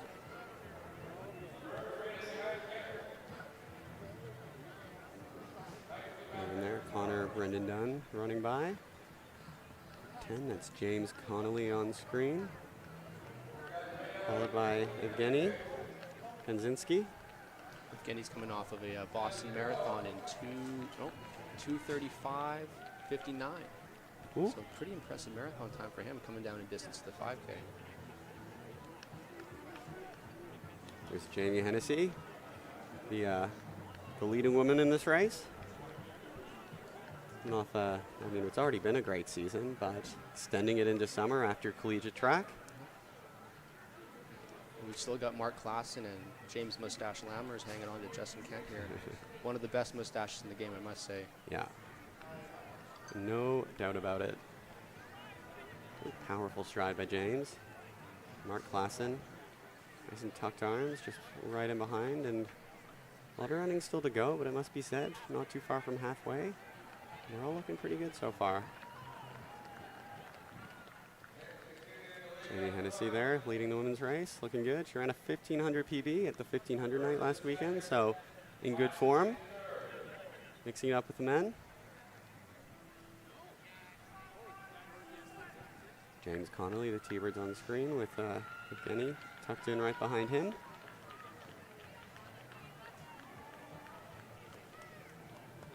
There they go, Justin Kent, James Lammers, Mark Klassen, 3 amigos. Looking good. Oh, and maybe a bit of a gap forming there now behind Justin as James is working to hang on. You know, as they say, the string hasn't broken yet. James can still close that gap and hang on here. There's Hans Zimmerling of VFAC. James is a very gritty runner, so yeah, it looks like Justin looks over the shoulder, potentially adjusts the pace a bit, or James closes the gap, but either way, the 3 are back together using the pacer.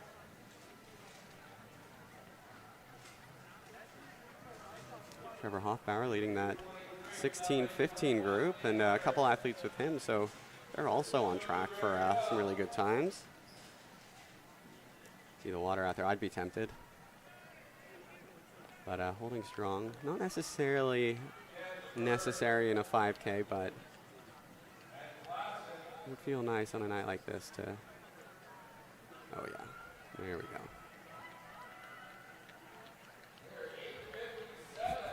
Smart move. Those are marathon tactics right there. Take a sip over the head.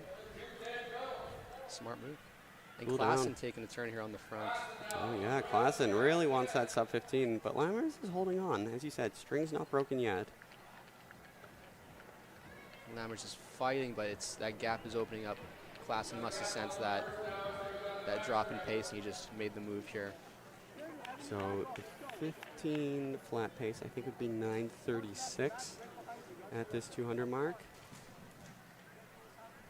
And they're 9:33, so they're still under 15 flat pace. Just got to hang on to Justin Kent, who's he's been here before many a time. Mark Klassen looks really good at this pace. He's still got a lot in the tank. Yeah, you just got to hang on there. I mean, Mark Klassen is very familiar with this pace. I do a bit of training with Mark, and you know, we were doing a K workout the other week, and he closed in at 2:55. I think it was 8 times a K off of 2 minutes. So he definitely is comfortable at this pace. He says he's to mentally hang on here and, you know, let Justin do the work. He's still looking very smooth. Bit of a gap open there, but James Lammers still, as we mentioned, this was originally slated for 15:15 pace, and it came down to something more like 14:57-ish. So James Lammer is still in position to run a good time if he can hold strong there. Jamie Hennessy, of course, lead woman, battling away strong. Trevor Hoffbauer on screen with the 16:15 group. Looking steady as you will.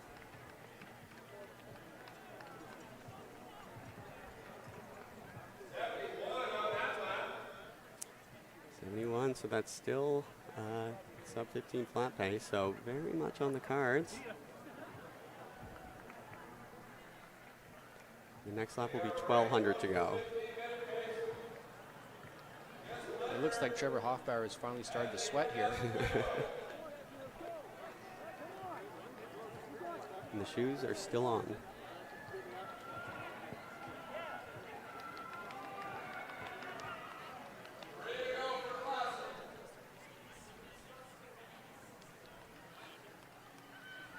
Mark Klassen just looking easy as you will, holding on to that 15 flat pace. No doubt working hard, but no signs of cracks forming yet. He looks like this would be the day. Has the correct 15:15 his seat time? Is that also his PB, do you think? I think he's run slightly faster. I think he's run 15:0, so this could be the day that he goes under. All right, so, but this would be the first time 14. I think so, yeah. So we've got Trevor Hoffbauer, who's breaking a sweat. And on the opposite side of the spectrum, Justin Kent looks like he enter a wet t-shirt contest right about now. But hey, the man's good at cooling himself. Here comes Matt Noseworthy, T-Birds athlete, T-Birds coach.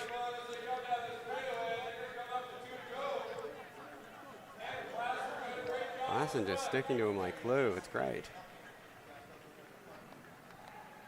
A little fatigue showing on the face, but not in the stride. That's where it counts. Looks like they're coming up on 800 meters to go here.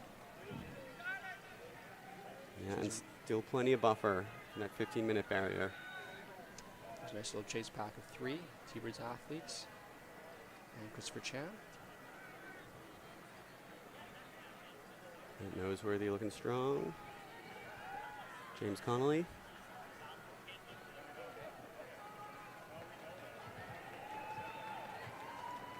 Jamie Hennessy, lead female runner there, grinding away.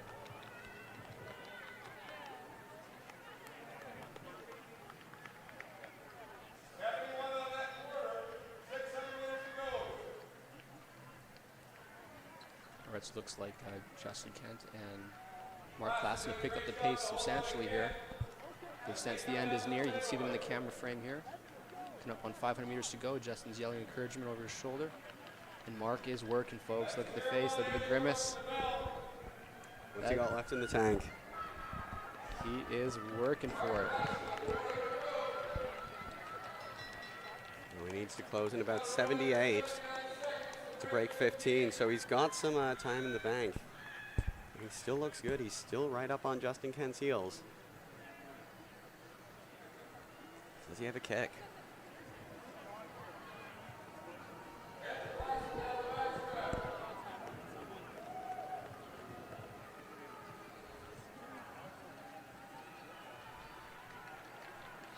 Oh, he's moving. He's moving.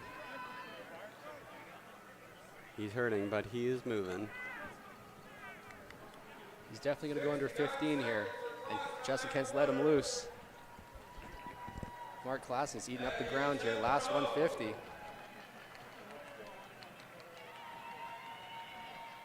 He's getting the blades out. Oh, yeah. Go to the arms. Oh, yeah. 14:39, 14:40. He might break 14:50. What an effort. 14:47. What a run for Klassen. That is run. a huge PB for him. Great to see.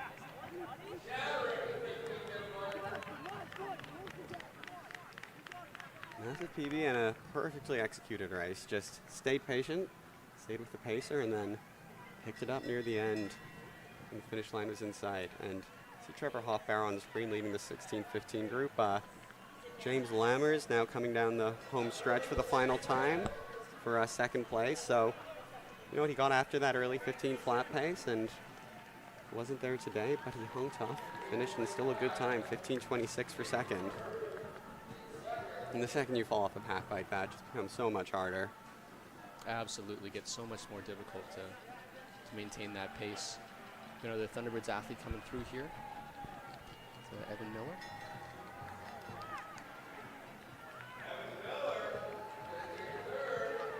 It's another athlete under 16 minutes. Oh, man knows where the, oh, we got a race to the finish here. And Avin Kifley out leans him at the line. It's like 15:55.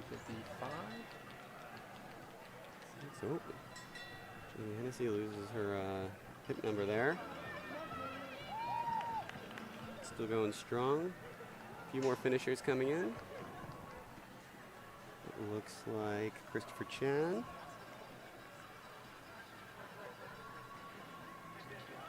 Sebastian Encino. James Connolly. The T-Birds contingent is coming on in.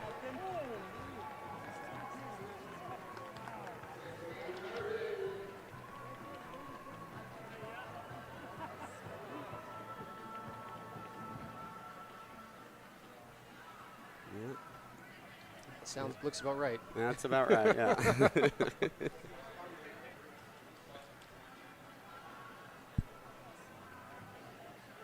And Evgeny, just, is it now 2 months post-Boston?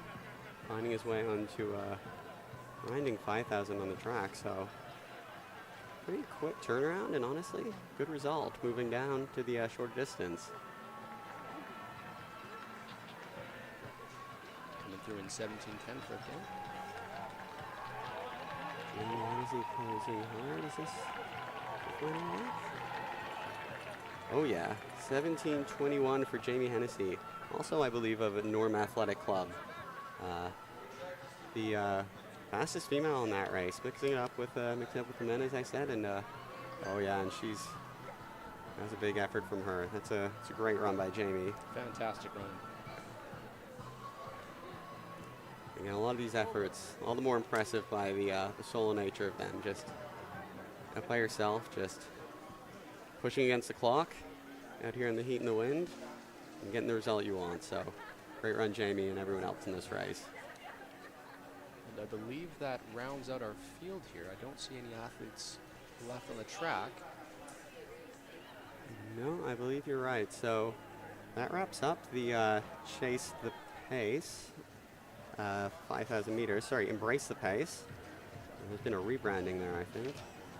And I think we're going to quickly cut to commercials now. And when we come back, we will have the 3,000 meter races.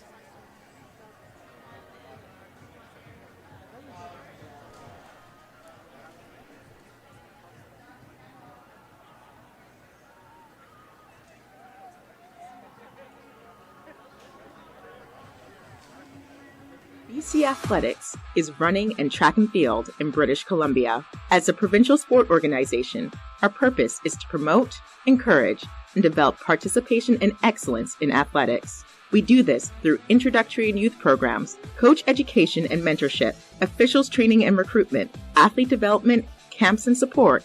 Learn more about how you can be a part of and support athletics in BC at bc.athletics.org.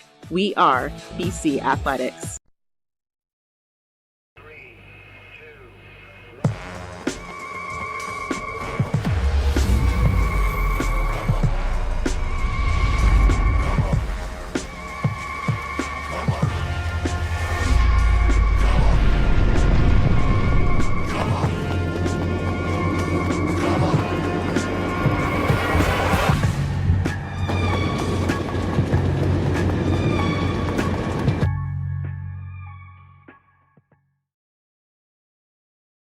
Gear up for the return of the Bell Canadian Track and Field Championships to Langley, BC, July 27th through the 30th. Experience greatness as Canada's top track and field athletes vie for national titles and coveted spots on the 2023 World Athletics Championships team. Get your tickets now at athletics.ca or stream it exclusively on athleticscanada.tv with a RunnerSpace Plus subscription.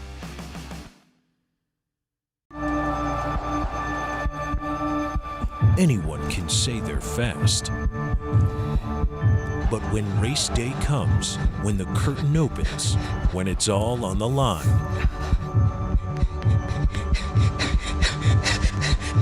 only some of us prove it. Binen Sports, the leading surface of track and field.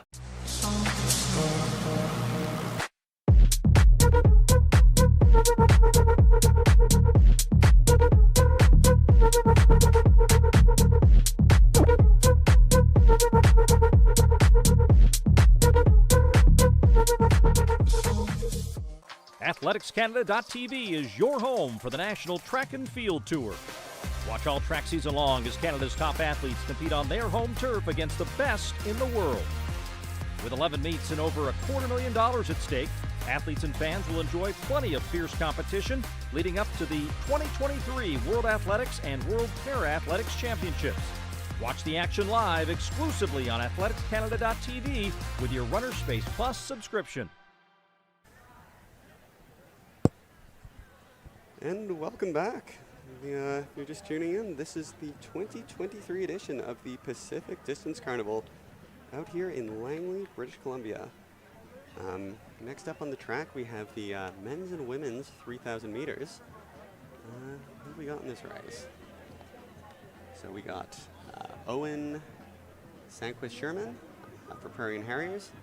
It's a big race. We got Stephanus Snyman, Jacob Webster, Brock Jensen, Connor Block, Finn Carlson, William Piddick, Matthew Thibodeau, Lungelo Charlie Lachwa, Tyler Brown, Aiden Miller, Javier Tijuana, Riley Miller, Dylan Urich, Henry Ruckman-Udding, Gabe Van Hezewich, Jackson Kuchar, Jacob Wadwani, Christopher Taylor, and Ephraim McKinnon.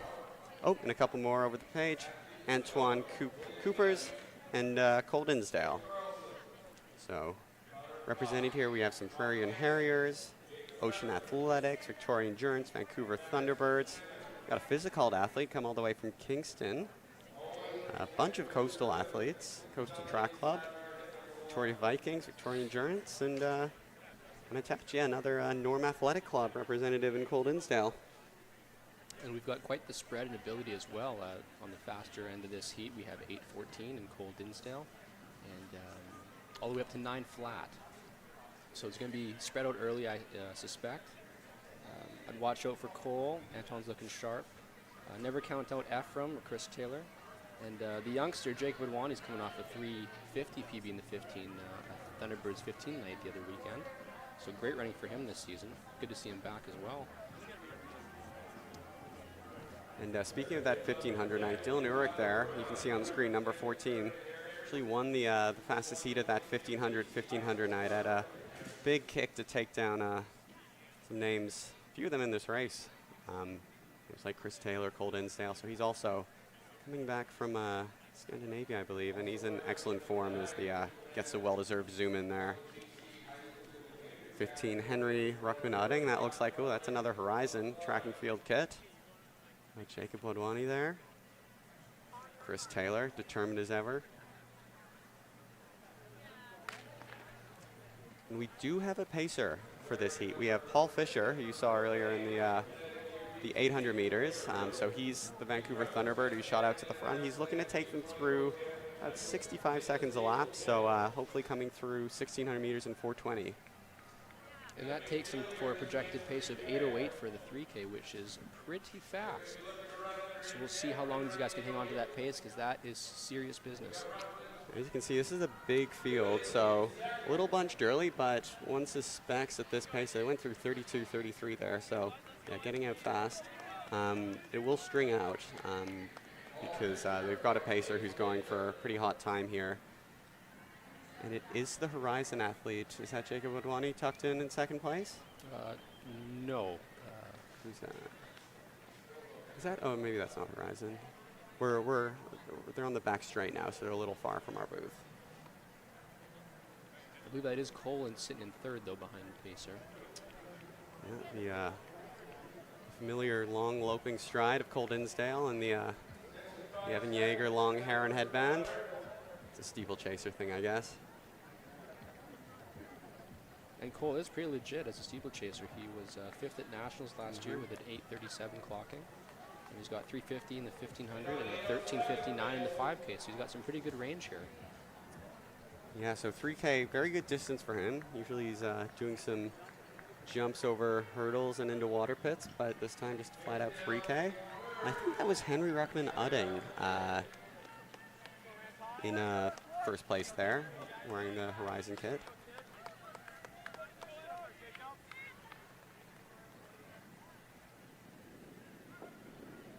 So yeah, as predicted, nice and strung out as they're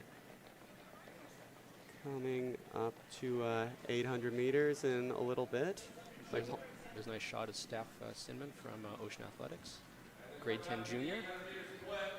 Love to see it. And it's that 800 split. Paul took him through 2:12. That's about 8:15 pace. So perhaps just ever so slightly slower than desired. And perhaps in response to that, you see Cole Dinsdale jumping up onto the heels of Paul Fisher into it's really the lead in the race. As that little gap's forming, and Cole perhaps egging him on as he wants that sub 8:10 time. We'll get the K-split for you here momentarily, but you just see how split out it is already. And no one's in lane 2, everyone's in lane 1. It's just strung out early here. So 2:45 through the K here. Yeah, so that's bang on 8:15. That's 66 seconds per lap.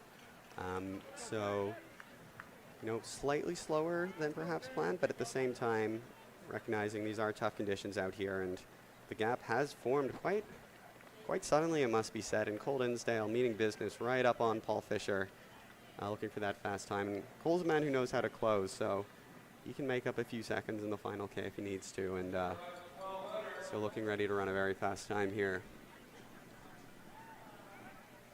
3:18 through 1200.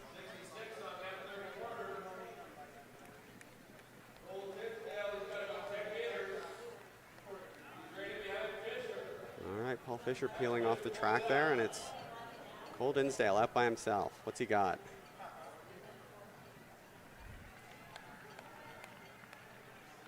Long loping stride. Who we've got in the chase pack there? It's a Victoria Vikings runner up front, and Dylan Urich, and then Chris Taylor. So familiar faces in there. So I'm sure Cole feels them back there. They're waiting to pounce if the pace up front slows a little.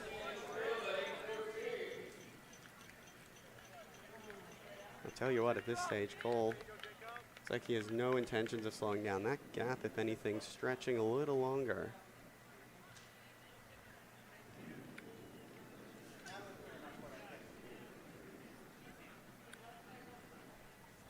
Chase back working well together here. So Cole Dinsdale, 4:23 through the mile, so I think that might have been a 65, might have upped the ante just slightly there. And Chase back through in about 4:30 here. There's 6 athletes tightly grouped together here. You can throw a blanket over these guys. Mm-hmm.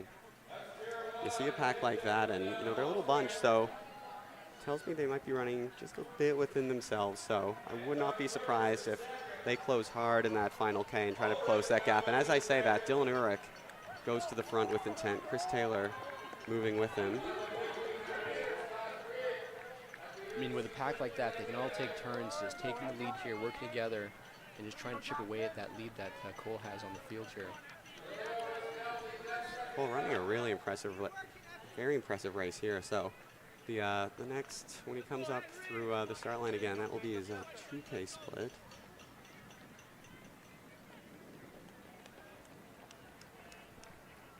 The gap still about maybe 40 meters, and 2K and 5:30. Still right on that 8:15 number. Steady 66s. That chase group is 7 seconds behind in 5:37. That's a lot of ground to make up in a K, but they do have the advantage of multiple runners to work with and having Cole in sight, whereas he's just kind of feeling where they are.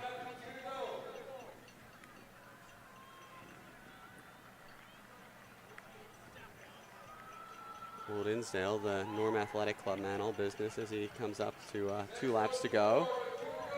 6:04.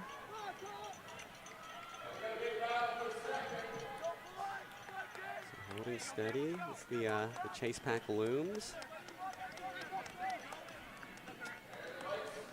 You'd say that gap still held about steady. A little look over the shoulder there from Cole, so we're just gauging how far away they are.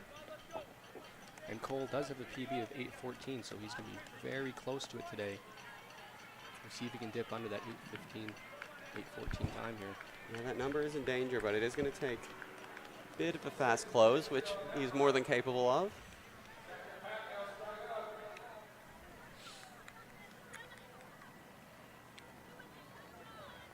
Starting along well. Johnny Hennessy giving him a cheer along as he comes into the home straight for the penultimate time. Still holds a fairly sizable gap over the chase pack. He's coming up on the bell lap here. He's floating away with this one. All right, so 7:11, 400 to go. Does he have that 62 in him? That's the question. So he slowed just a bit on that last lap, but as often happens on the second last lap, doesn't mean he doesn't have a kick in him. And in the race for second place, it seems like at this point Dylan Urich has moved to the front of the chase pack with authority. Still has the lead of that chase pack with 300 to go. The chase pack is stringing out, but Cole Dinsdale hits 200 to go in 7:45. So it's going to have to be a good sprint finish if he wants to break that 8:15 number. But he is moving now. Look at him go. He's coming up on 100 meters to go in 7:59. Friends and teammates willing him on. Grits his teeth, looks down, goes to the arms. And just a long, smooth stride by the young man. And look at this. 14, 15, 8:15, just over his PB here, but great running from Cole. Fireworks fly as Dylan Urich comes in for second at 8:23. Couple of Fikes athletes, and then Chris Taylor for the T-Birds. Jake Nwani with the lean for 8:28. Nicely done, young fella.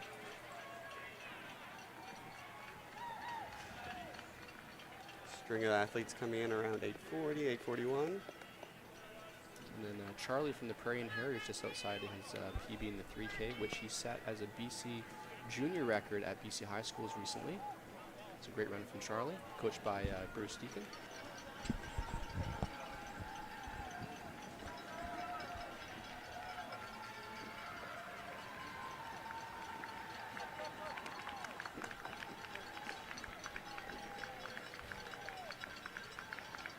Great sportsmanship by Cole Dinsdale, winner of that race. Giving handshakes to every competitor at the finish line.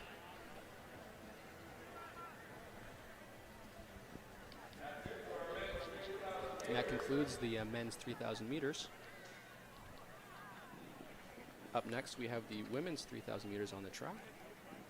And that is slated for 7:50, so in a few minutes here. And some names to watch out for in this next race. We have Jennifer Erickson, running, coached by Hillary Stellingworth. She recently won the 3,000 meters at the U Sports Track and Field Championships this year. She also won the 1,500 at the Canada West Championships. She has personal bests of 4:28 in the 1,500 and 9:37 in the 3K. Glennis Sim out of Salmon Arm, BC. Coached by Steve Weiler, running for Vancouver Thunderbirds. She's had a stellar season, so she has a host of achievements to her name here. She won the U Sports Cross Country Champs, the individual race in Halifax in November. She won the 800 at the Harry Jerome last year, as well as BC Provincial Championships. And then she came third at Canadian Outdoor Championships in the 1,500, and she's got PBs of 2:04 in the 8, 4:11 in the 15, and 10:25 in the 3K. And finally, Brianna Scott, coached by Richard Lee, running from miles to marathon. She's also having a great season. So she won the 10,000 meter champs in 2021, the Canadian 10,000 meter champs. She came second in the 1,500 at the Harry Jerome last year. And just recently at Portland Track Festival, she came sixth in the 5,000 in a new PB of 15:25. So very quick time, and it was just a few weeks ago. So she's in great form right now. So it can be a good battle up front by some of these very fast runners. Incredible, and that's also the Pan Am standard for Brianna Scott, who's also a new mom. So congratulations to Derek and Brianna Scott.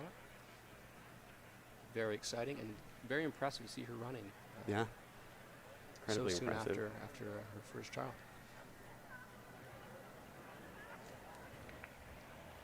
Also in this race, we have Samara Cockburn, we have Ella Marion, Caitlin Cotterill, Elise Fleming, Zoe Durinsplete, Amelia Foll, Devin Weeb, who's a Team Canada representative in the modern pentathlon. We have Sophie Dodd, Sandra Kilmartin, Charlotte Sink, who is a grade 11 athlete, Jennifer Erickson already mentioned, Rebecca Bassett, and then Glennis Sim, Brianna Scott rounding out the field. Also, we have two pacers in this group in Michaela Tinkham and Sarah Ingalls. They'll be taking the field through 72 seconds per lap, which is 4:48 through the mile, and right on pace for 9 minutes flat.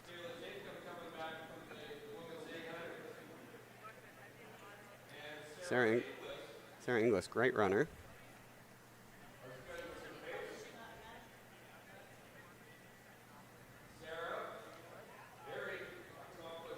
Looks like the slated pace, according to our information at least, is 9 flat.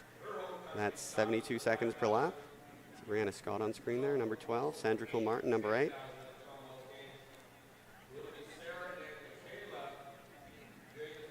A lot of T-Birds athletes out here today. That's Vancouver Thunderbirds for those curious.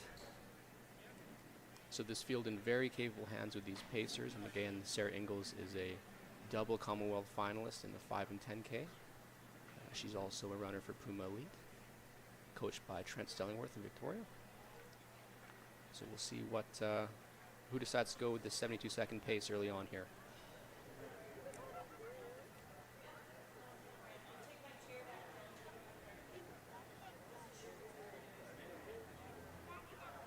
Sarah still running out of Victoria? Out of Langley, or is she? Yeah, transferred to Sarah Victoria? Sarah was training in North Carolina up until a few months ago, and she flew back here to train in Langley. So she's coached remotely by Trent, and she meets up with a few athletes locally, like Natasha Wodak, who will be racing 10,000 later tonight. And we're off, and Kayla Tinkham, one of the pacers, shooting right to the front.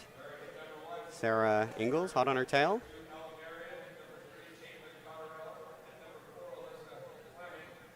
So looking to get through 72, so we're looking for a first 200 of about 36. Often comes out a little hot, and that's no big deal.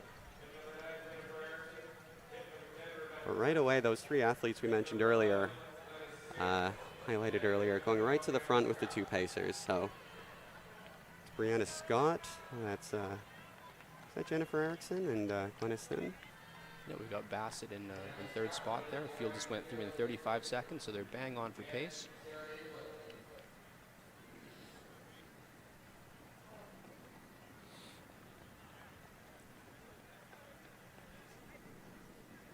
So a good duo of pacers here. So looks like Michaela Tinkham, who raced the 800 earlier this evening, is going to take the early lead, and then we'll probably peel off to let Sarah take it a little further, and then eventually it'll be the field.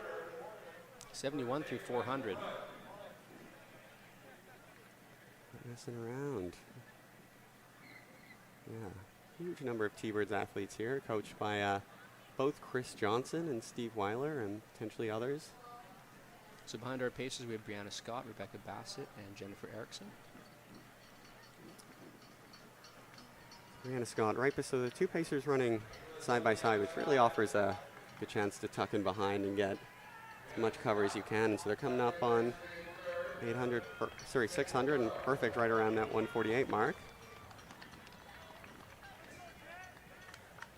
Glennis Sim sitting at the back, and for having a strong close, so potentially looking to work at the back of that trio and pick hard at the end of the race. And Scott up again right after it, and Jennifer Erickson in between.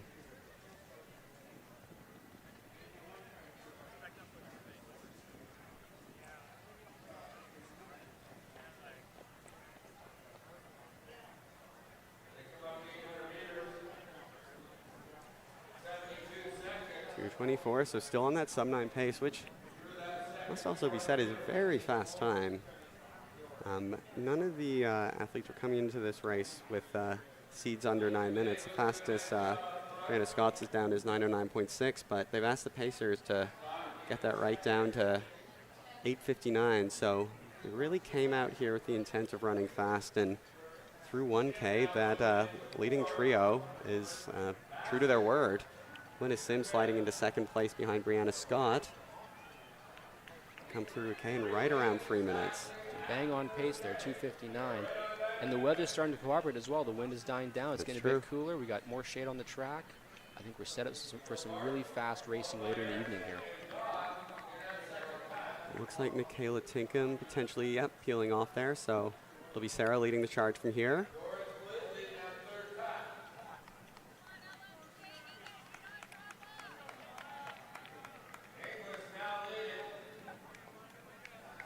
So it looks like Ingalls is slated to pace this pack through to 2K here. So you've still got a bit of work to do. Ingalls leading with authority, and Erickson falling off ever so slightly, and honestly, slight gap there from Brianna Scott to Glennis Sim, but still just in contact, I would say.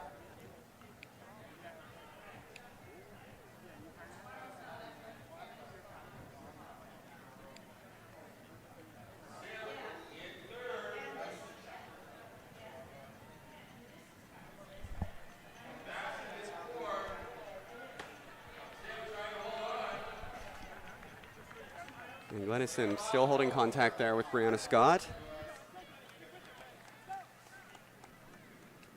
As they come through 4 laps to go. So this next split will be the halfway mark as they round 1,500 meters. And so look at that, right around 4:29. So sub 9 is very much on the table for these two runners here. Sarah Ingalls, no stranger to this pace. Having run, what's her 5K PB? Sarah's run 14:59 at Boston Indoor Track. That is that infamous bouncy track. Some say it doesn't count, some say it does. Those are the ones who run PBs there, of course. So it's debatable. She's run 40:59, 15:01, who knows? Not that you would have a stake in it, or no? I wouldn't, absolutely not, no. It's not like we talk about it all the time at dinner. So.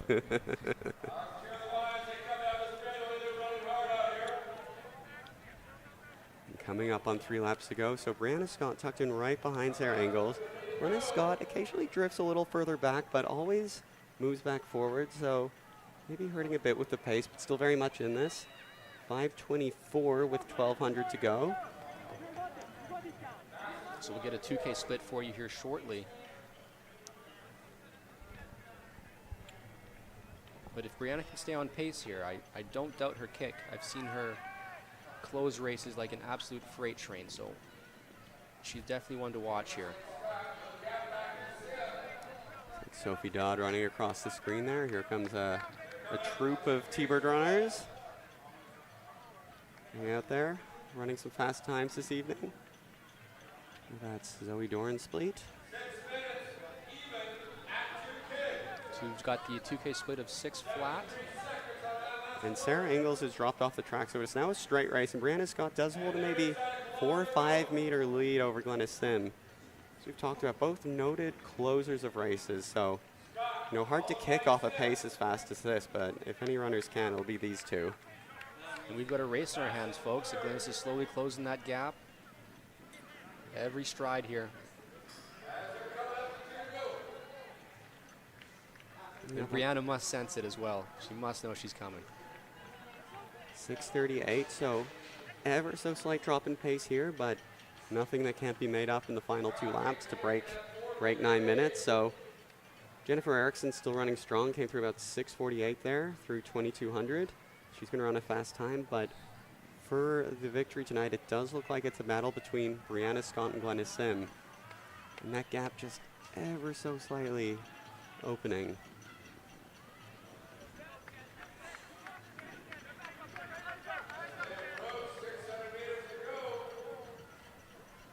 So we're coming up on 600 to go, 7:13.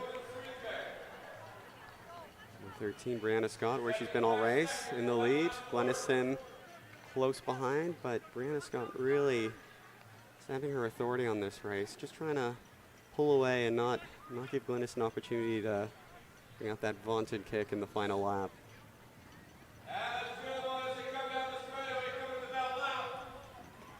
Brianna Scott eliciting cheers from the crowd as she comes by the home stretch for the second to last time. Approaching the bell, and she's going through, so 7:51. A good close, and breaking 9 is on the cards, and there's Glynis, 7:54. So if Brianna can run a 68, she's got that sub 9. So she's opened up about a 3-second lead over Glynis Sim, and it looks to be just getting ever so slightly wider and wider. So Brianna Scott potentially just running away with this one as she comes in to the back straight for the last time. Approaching 2:50 to go.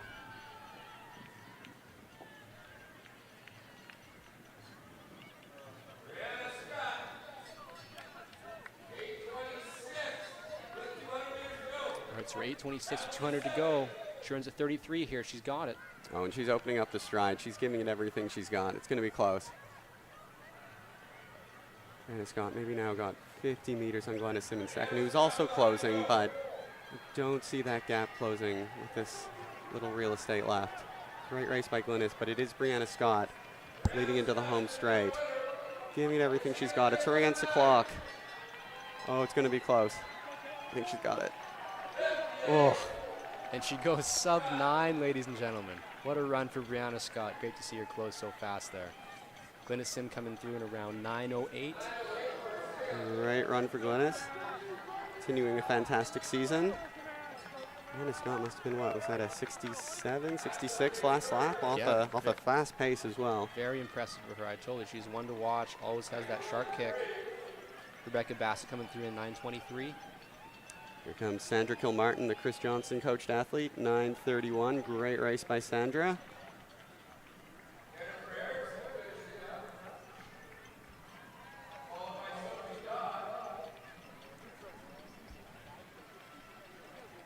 Here comes Sophie Dodd coming to the finish line, 9:46 for Sophie. Great run.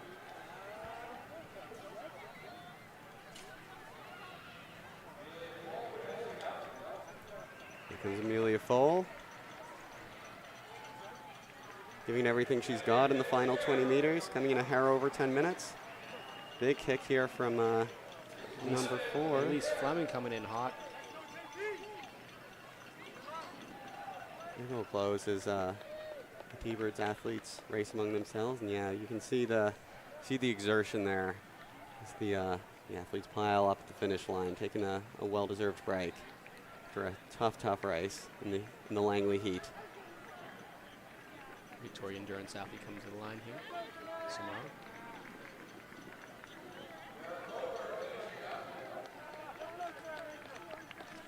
Samara coming through in 10:40. Great run for her.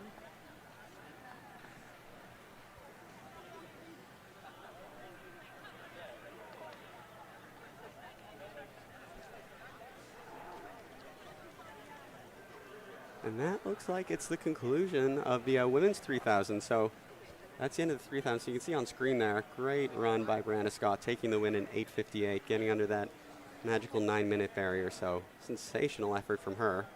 And that leads us into the national championship races. So we'll start with the men's 10,000, and that'll be followed with the women's 10,000. So it's about 5 minutes till the race start for the men's 10K. So the athletes aren't quite on the track yet, but they're finishing up their warm-ups. And we got a real interesting field here. Some bunch of really good runners, and one of those ones where it's really tough to predict who's going to run away with it. So running through some of the athlete bios, we have Kyle Grieve, who's coached by Ross Restuccia from Monarch Athletics Club. He won the Mile Club Vigors Classic in London, Ontario. He won the Mississauga Half Marathon this year and the Sporting Life 10K. So he has 5K time at 14:01 and 10K time of 29:42. And he's included an interesting fact. He has 2 dogs from the Bahamas. And today one of them chewed my fiance's shoes while she was out. So I feel Kyle wanted us to include that for some reason. So there you are, Kyle. Next up, we have Andrew Alexander, who has a fantastic personal best in the 10,000 of 28:17, which I believe he ran earlier this year. He also, great year at National Indoor Champs, winning both the 1,500 and the 3K. And we're just going to pause here for the National Anthem.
Rendition of our national anthem there.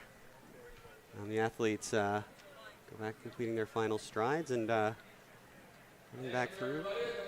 So Andrew Alexander, as mentioned, having a fantastic season. That really fast 28:17 earlier this year and third at NACAC 10K champs last year. So we have a bit of a legend of the sport here tonight. So from Mexico, Juan Luis Barrios, who competed at the 2008 and the 2012 Olympic Games in the 5,000.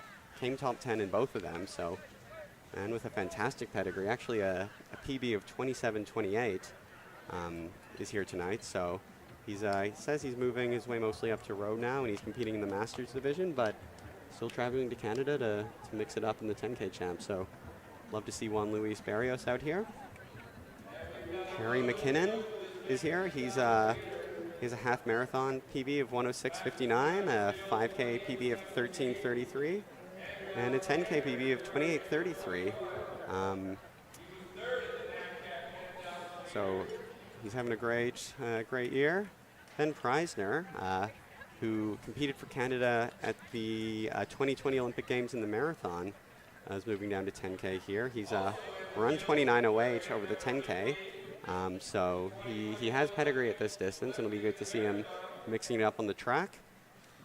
Connor Black, who, amongst other things, is the reigning Canadian cross-country champ, took the win in Ottawa in November.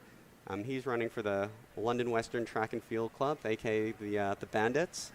So he's got a 10K time of 29:28 and a 5K time of 13:38. And Jeremy Kugler, also of the Bandits, is representing London Western Track and Field Club here. So he's got times of 29:01 in the 10K, 13:33 in the 5,000. Daniel Mulashet Zudu from Ethiopia. He's competing in this race. Thomas Baroche, another Chris Johnson coached athlete, former superstar in Ultimate Frisbee, now mixing it up on the track. He's having a really good season. He's the reigning BC cross-country champion. Came 5th at 10,000 champs last year, the same event. And we're off. And a whole bunch of others. Jonathan Tedeschi, John Perrier, Therese Levant. And we've got some fantastic pacers here. Justin Kent back for more. And John Gay, the toboggan from the Okanagan, repping quite the hairdo. I have it on good authority that his mullet, I'm a big fan. His wife, less so. But what can you do? And John shoots out to the early lead, closely followed by Justin Kent. And I believe John just got back from Paris, is that correct? I believe. I can't even keep track of that. I might travel so much. He must be rocking the latest fashion. We're just 2 years behind here. So look for that mullet to make a resurgence in the next 2 years, folks. And I can promise you, this is a fact. there's a Nickelback song running through his head right now. That's where he thrives on the track, and you can see it in his stride right now. Could be Rockstar, could be Photograph, but it's working. It's worked for him this far. It'll work for him again. 67 through the first lap. So sub 28 there, if I'm not mistaken. So our pacers are being tasked with taking this field towards 28:40 pace, which is 69 seconds per lap. So again, you got Justin and John up front here, followed by a string of distance runners, ranging in abilities from 28:17 all the way to 30:55 over 10K. Yeah, and it's tricky to say. So it could be they just got out a little excited there, got a few seconds faster and they'll adjust. But as we've said, sometimes boots on the ground kind of adjust the plan, ask the pacers for a bit of a quicker pace. So we'll see what sort of splits they're throwing down here and to monitor what kind of time they're looking to run. I mean, that tends to happen with Nickelback. I mean, it's hard to run slow when those tunes are blaring, like it's almost impossible. And that's the risk you take when you sign up John Gay to be your pacer. Like he's got one speed and it's go, and that can be a gift and that can be a curse. So we'll see how it pans out today. And it's indeed Juan Luis Barrios, the first of the non-pacers up there. So came in from Mexico and mixing it up right away with the best of them. And try to get a read on who else is in the pack behind them. Looks like Thomas Broach there with the salmon shorts, should we call them, at the pack. And I'd bet those are some London Western uniforms. So that's probably Jeremy Kugler and potentially Connor Black in there, also in the lead pack.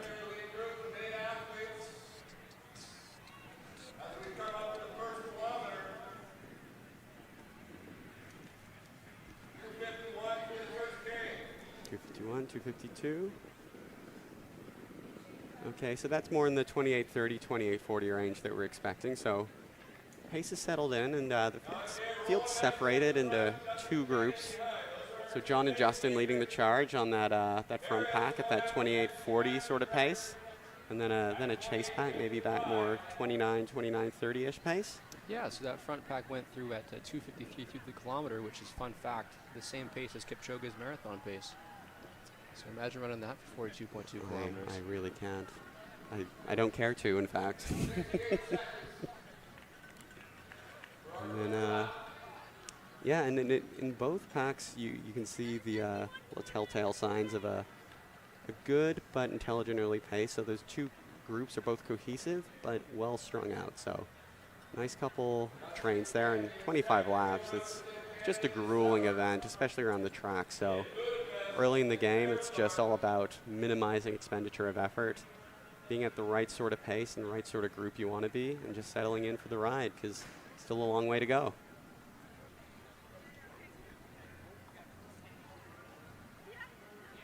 We'll be coming up on the mile shortly here.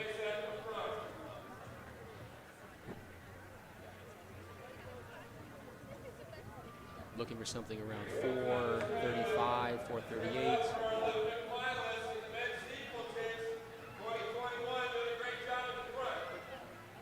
It is Juan Luis Barrios, followed by Andrew Alexander, I believe, number 19. And I don't have a read on who the runner on the inside is, but then the two bandits, Jeremy Kugler and Connor Black, followed by Thomas Broach.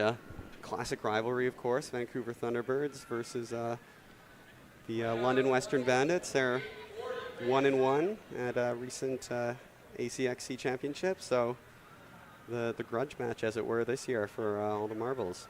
And I must say, following their Instagram accounts is truly entertaining. They've got some world-class memes and just back and forth. Yeah, so at T-Birds HP, if you want to get in on the fun and send any ideas to Christian Gravel. He's the webmaster of that meme attack. And here we go, John Gay and Justin Kent rounding again. It's all the usual suspects here. Juan Luis Barrios, I guess the Masters athlete now, right at the front. Andrew Alexander, it looks like number 17, so that's Perry McKinnon from Sherbrooke. Followed by Kugler, Black, and Broach.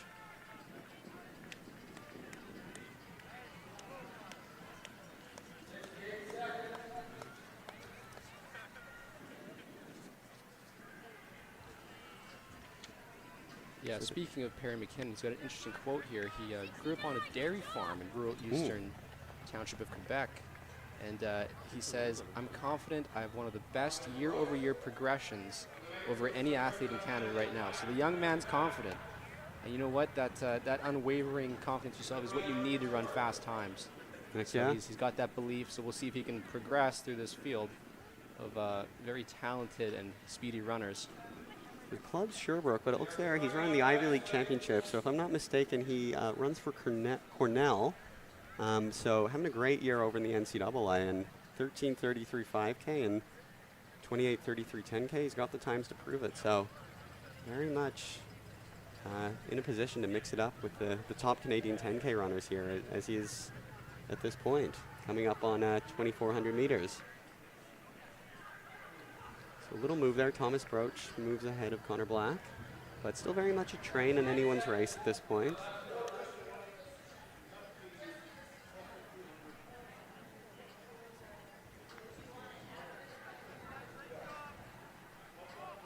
So if I'm not mistaken, I think John Gay is leading through 3K, at which point he will peel off.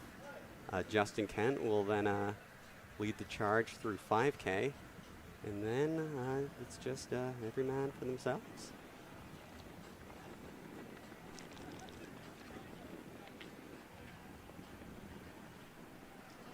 See there, John Gay, the mullet in full flow. Justin Kent with his usual luscious locks. And then still Barrios, Alexander, McKinnon, Kugler, Broach, and Black. And we're about 8 minutes into this race. What are these guys thinking right now, Evan? I think you're just monitoring your energy levels. You're just checking that, you know, your breathing's still relaxed. You know, you've got a long way to go. The pain's starting to creep in, but you want to keep it at a minimum. Honestly, at this point in the race, I'm spending, my eyes are just fixed on the heels of the runner in front of me. The last thing you want is to get clipped at some point over the 25 laps, and probably early enough you're still comfortable. So you, again, just minimizing energy expenditure, staying in a good place on the rail, and not getting yourself into trouble by, you know, tugging and towing the pace, or worse yet, clipping or getting clipped.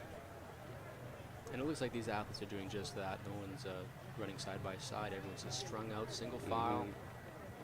Safe place to be. There's been a lot of smart running here today. It's everybody seems to be on the same page that they're, you know, they're here to run fast times, so they're going to work together. They're not going to be afraid to get after it as needed, and you know, certainly no heroing of going around the pacers. This particular and the women's 10,000 to come after. This is a national championship race, so a tactical race would not have been out of the question with the title on the line, but they have recruited the pacers to take them through 5K, so they're going to make it honest, and if there's any gamesmanship, it will be not till the second half of the race.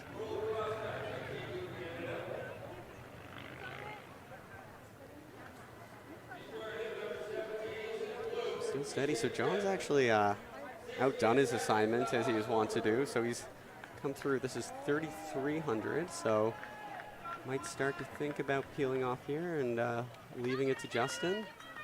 But then again, he just can't help himself. Look at him go. Still looking strong, so why not?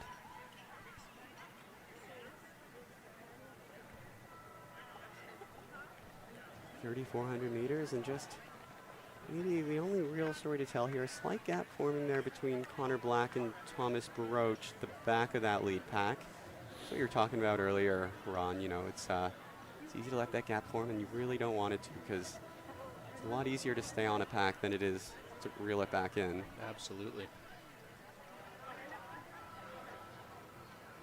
A little close to a trip there for Jeremy Kugler, but held it together. And I haven't seen Ben Preiser anywhere at all. Has he scratched from this race? I think he's in the second pack, and of course, the being focused on the marathon could be, this race is a workout, could be he's early in his build, so you know what he's capable of, but looks like he's comfortably sitting in the second pack there, along with a host of other runners chasing some good times here.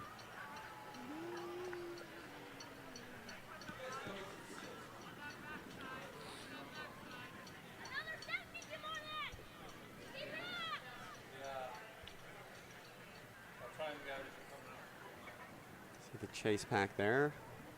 So Ben Preiser in there, John Perrier from T-Bird. So Connor Black there, falling off just a little bit, but still striding away, looking for a good time. So lead pack is now down to 5 runners behind the 2 pacers. So it is still Barrios, Alexander, McKinnon, Kugler, and Broach. And John Gay there, coming up on 4K, so got their money's worth out of this. And then, yeah, there he goes. Touches the watch. Little words of encouragement. He steps off the track. Job well done. And now it's balls in Justin Ken's court. So 11:25 through that 4K split there. That's right. It's a hair over 28:30. So breaking 28:40, still very much on the cards. Looks like, yeah, Juan Luis Barrios is in really good shape. He's right up behind Justin Kent, and still say the group's in contact, but Barrios definitely signaling his intent by getting right up behind the leaders. He's here to run a fast time.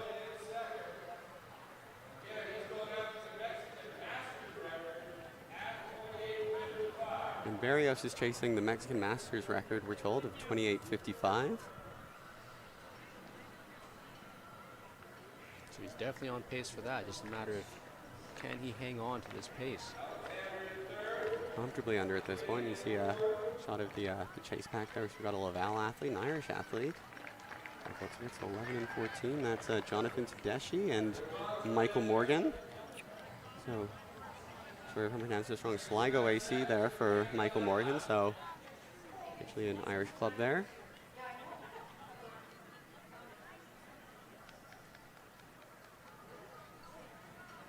Still just very steady, very smooth by these lead runners. So, not a whole lot to do from our end on the announcing. Things will get interesting later in the race, but right now they're biding their time. They're put time in the bank really, because the pacer was set for 28:40. They're looking more 28:30. So just got to stick to this, and the fast time will come. And then the shenanigans will start later in the race. But look at this, just slimmest of margins opening behind Barrios there. In this chase pack, we have that youngster from Ocean Athletics, Yamane. He's quite the stand-up this year. He's grade 12, attending LA Matheson Secondary School. And he's had quite the progression as well. I believe he's went from, 33 minutes down to 31. So he's quite the athlete to watch. He has some impressive PBs. So he's run 8:37 3K on the track, 14:44 5K on the track this year, and a 1:08 half marathon. So got a lot of range even at that young age. So really impressive to see him out here mixing it up with the senior athletes tonight. Absolutely, and I'm so impressed with that 1:08 half marathon. That's a 5-minute Canadian record. Evans, yeah, and that strength on display here tonight. 25 laps of the track is no joke. And so coming through the... No, that's not... Is that the halfway point? Yep, that's a halfway point. 5K split, 14:21. Right around 28:40. And so the race is truly on now. So Barrios holding the lead. That lead pack stringing out just a little bit now. So Barrios is closely followed by McKinnon and Kugler right there. And now slight gap forming to Alexander and Broach. Alexander looking to reattach to that front pack. Thomas Broach maybe 5 or 10 meters back now, and looking to keep his eyes up. Stay with them.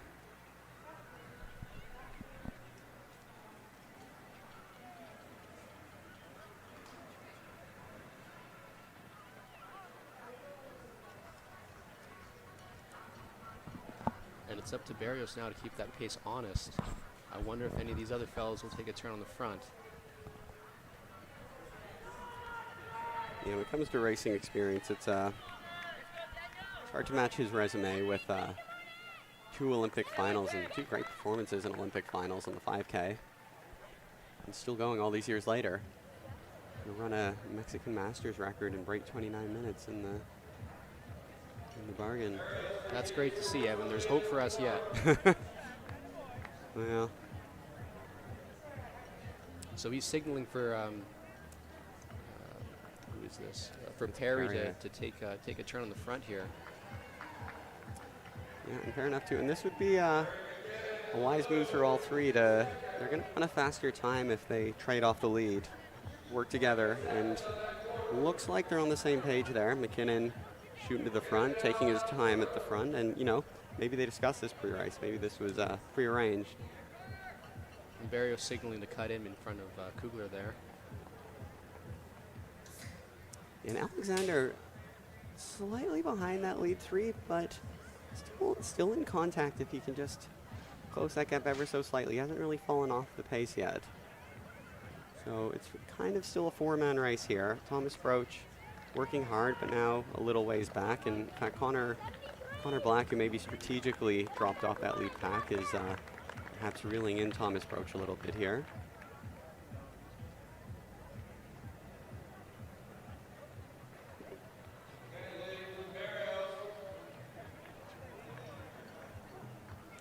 And yeah, it is Perry McKinnon holding the lead. Juan Luis Barrios on his heels, as is Jeremy Kugler. Alexander not far back. Andrew Alexander. So 4K to go. They're coming through in about 17:16. Looks like the youngster Yamani's fallen off that train there. It's going to be hard to reestablish contact. And it is a long way to go. Solo running 10 laps, so how are all these athletes out there tonight?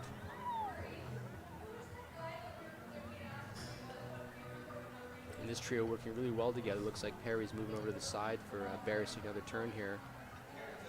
Interesting to see if Jeremy Kugler takes a turn at the front. He looks strategically planted himself in third, but wouldn't be surprised if he also takes a turn at the lead. Must be said, all three still look very smooth at this pace, which is proven too hot for everyone else in the race. They still look very much in it, so sub 28:40 race is very much in the cards.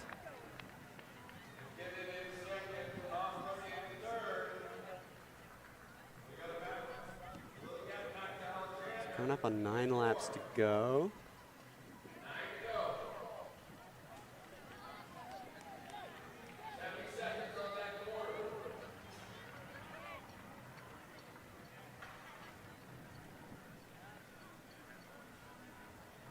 So they're still on pace for that 28 mid range, hitting 72nd, 71s. Barrios not afraid to take on this pace here. He's done a lot of the leading early on in this race.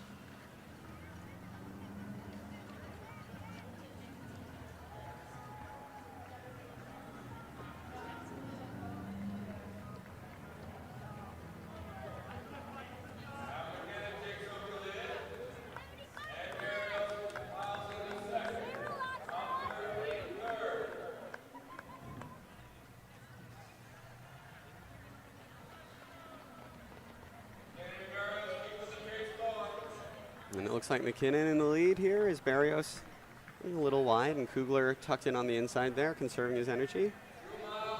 Still, Andrew Alexander is not truly fallen off yet. He's now maybe 30 meters behind, but holding a pretty similar pace. So take a big effort, but he could potentially close. Looks like Barrios is going to slot into third position here. Maybe in attempts to get Kugler to take a turn on the front. Who knows?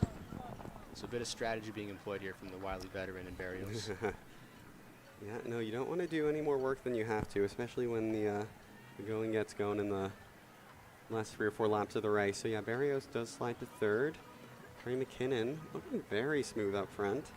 Smooth and confident, as you see off from his bio. And we'll see if he looks to slide out and make Jeremy Kugler take his turn up front. I mean, confidence goes a long way. Like some of the great guys who had some really strong mental game, or Steve Jones, the legend, had the world record in marathon at 2:08. He survived off of Dr. Pepper and Mars bars. But one story I love about Steve Jones is he would have a picture of his rivals on his fridge. And whenever he would get discouraged or didn't want to run, you take a minute and look at this picture on his fridge, get fired up, and go for a run out the door. That's fiery. That is fiery. So at this point in the race, you're just trying to employ any mental strategies you got. Yeah, Anything to motivate yourself here. I wonder if Perry McKinnon has photos of Jeremy Kugler and Juan Luis Barrios He taped to his must. fridge. He's got a big blow up of on his fridge for sure. Here we go. We're 21 minutes, so it's not long now. We're getting down to brass tacks.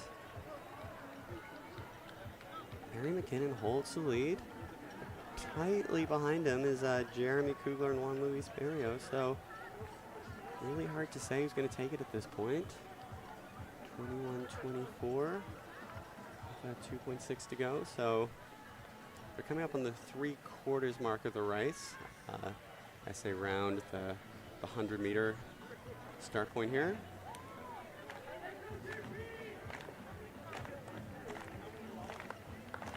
It's 21:43-ish, so it's drifted a little higher, so it's still sub 29 pace, but slowed ever so slightly since the pacers dropped off, as you might expect. So 2.4K to go, right around 22 minutes.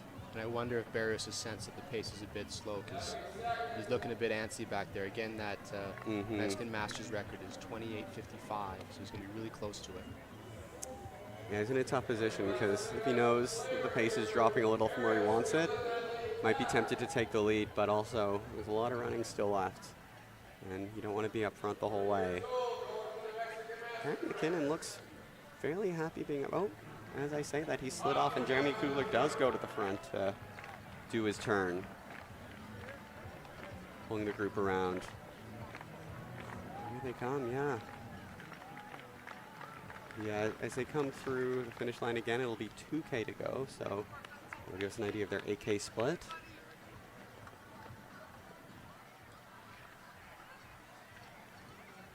And familiar trio here. They're very tightly packed even within this, so it gives you an idea that they're all very comfortable with the pace still, and perhaps saving just a little in the tank for, that championship finish.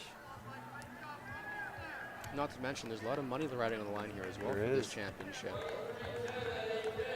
23.10 at AK, 23.11 maybe, so 2K to go. They've got to run about 5:47, 5:48, so still very doable. They're just a hair under 29 flat pace.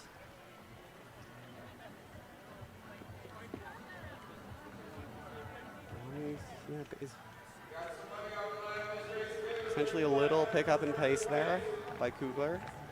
As the slightest of gap starts to form between McKinnon and Barrios. McKinnon still right up on Kugler's heels, so still clearly has plenty left in the tank. And this will help Barrios as well, because if that pace is picking up, it's going to help him get under that Masters record. He can just hang on here, passing the youngster Yamane.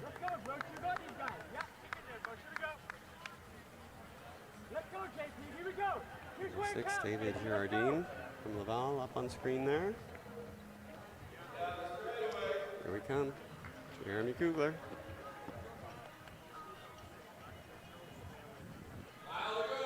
Mile to go, and it is going to be 24:21.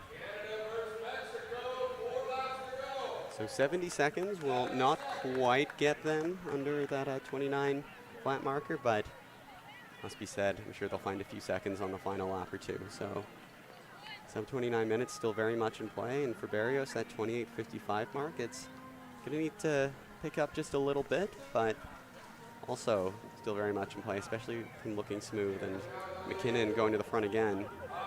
Done a lot of work this race, very admirable from the young man stepping in here, getting after the Canadian 10K champs. And it looks like Perry's injecting a bit of pace here. Stride's picking up a little bit. But both these guys have covered the move. The final mile, often where the true championship nature of the 10,000 begins. And it's like you're right, I think it might have picked up a bit, but all three still very much in contention. So we'll see what tricks they have up their sleeves. Again, about another 70. Just comfortably taken away at that 70-second mark.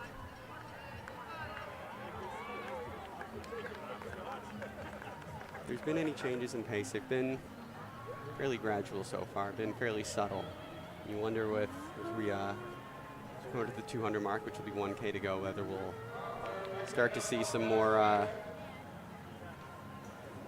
sudden moves, significant moves.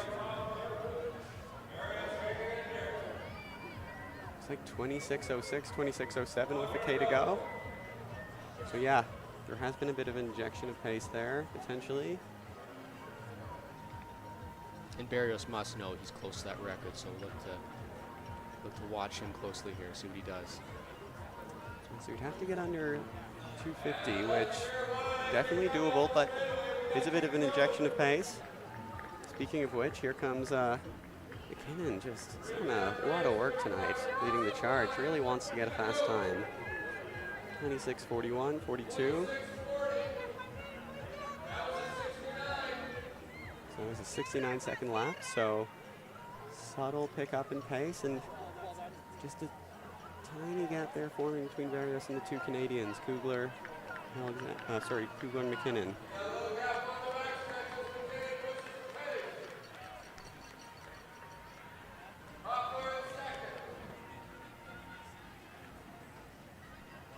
We got Perry, the dairy farmer, just stringing it out here. The dairy farmer. Just putting it all on the line. Yeah, he's milking this race for all it's worth. He's moving. So good. We approach 500 meters to go here, and it's still McKinnon and Kugler. Maybe now 5 meters back to Barrios, but he's still very much in this race. So what do they have as they approach the bell? And the pace has definitely increased. So who's got the bigger wheels? We got 4 meters to go. The official's ringing that cowbell. 25 laps, and it all comes down to the final 400 meters. And Kugler moves to the front. But McKinnon's still very much in it. And there's been, a noticeable increase in the pace. Kugler opening up a slight gap, but McKinnon lengthening that stride, still very much in it. To go into the back straight for the final time. Kugler feels that Canadian championship. He's making his move. He has a slight lead, 500, 200 to go. And what an injection of pace. We've got 28:20 on the clock with 200 to go.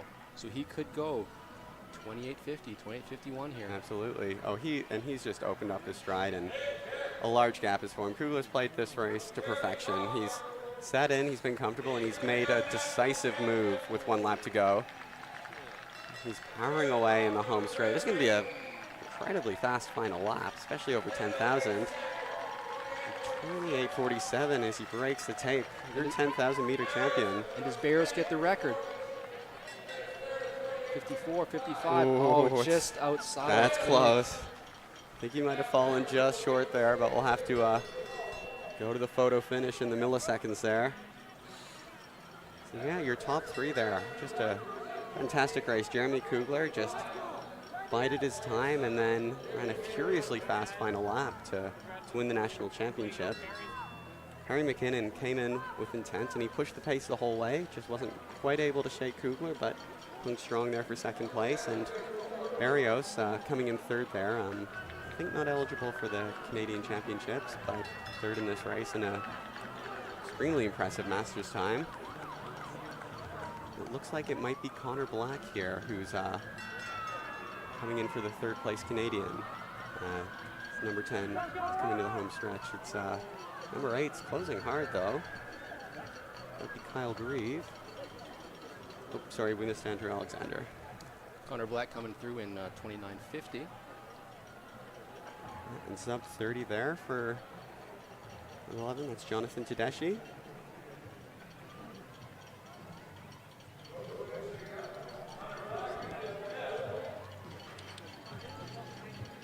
String of times here. Thomas Broach, 30:15. Tough race for him, but he got after it early and hung tough to finish to the end. So props to the young man. And the train of athletes keeps coming in. Here comes our junior athlete, so Yamane Mulugeta of Ocean Athletics. Oh, he looks like he's going to break 31 minutes. That's a huge time for the youngster. A very impressive showing there from a man who's just been competing in BC high schools. There's Ben Preisner, the marathoner, in under 31 minutes. Stops the watch.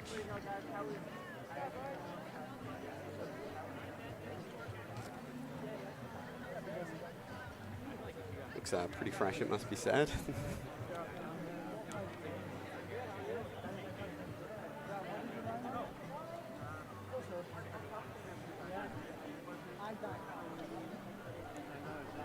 Just have a couple athletes left on the track, so up there on screen it looks like title of all athlete.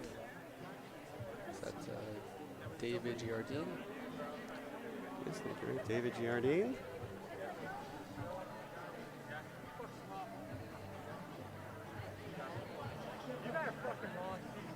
And the home stretch, gritting his teeth. He's really fought hard to get to the finish of this race, and he's still going to come through in under 32 minutes.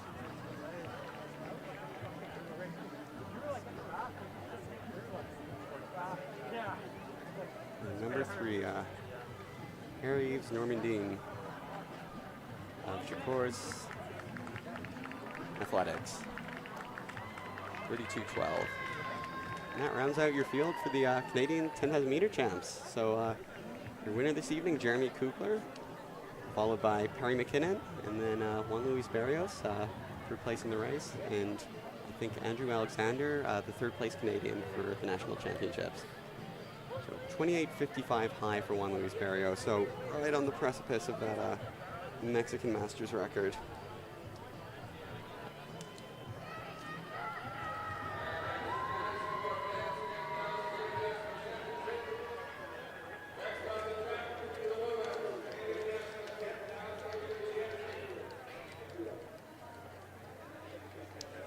So next on the track we have the women's 10,000 meters.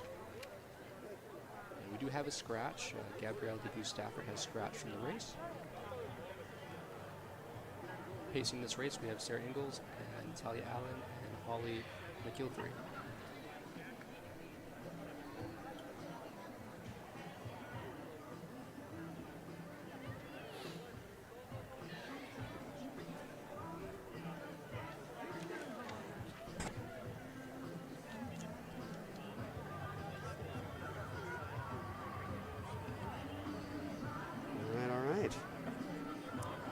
Of the evening coming up. So expect this to be a very competitive race. We a host of really impressive 10,000 meter runners in this event. So one of the big names here, Natasha Wodak, coached by Trent Stellingworth, and looks like running for Prairie and Harriers racing team now. I mean, she has a huge resume. Where to even begin? So she ran the Canadian record at the 2022 Berlin Marathon at a time of 2:23. She's 2022 Canadian Half Marathon champ and 2022 Canadian 10K champ. She, of course, went to the 2020 Tokyo Olympics in the marathon, came 13th place. She's won Canadian 10,000 meter champs, Pan Am Games 10,000 meters. She has PBs on the track of 15:29 in the 5K and 31:41 here in the 10K.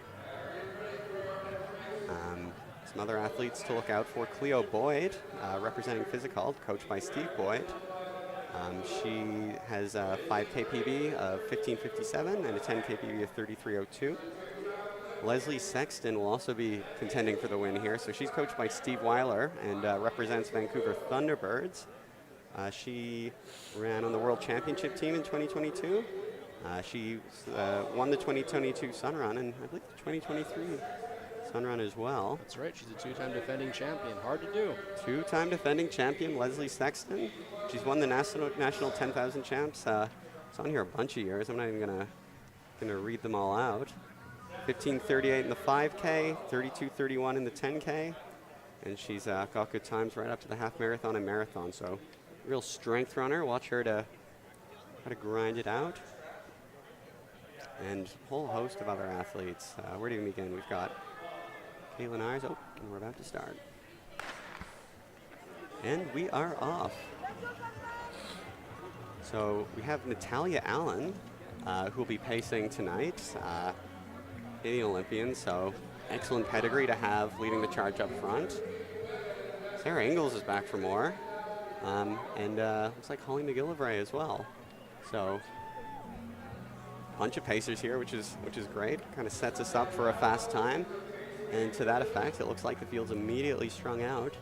And the pacers, to our notes at least, are slated for 32 flat 10K pace, which truly is moving. So we'll see if that's still the game plan. Looks like kind of missed the 200 split, but looks like they're up pretty well.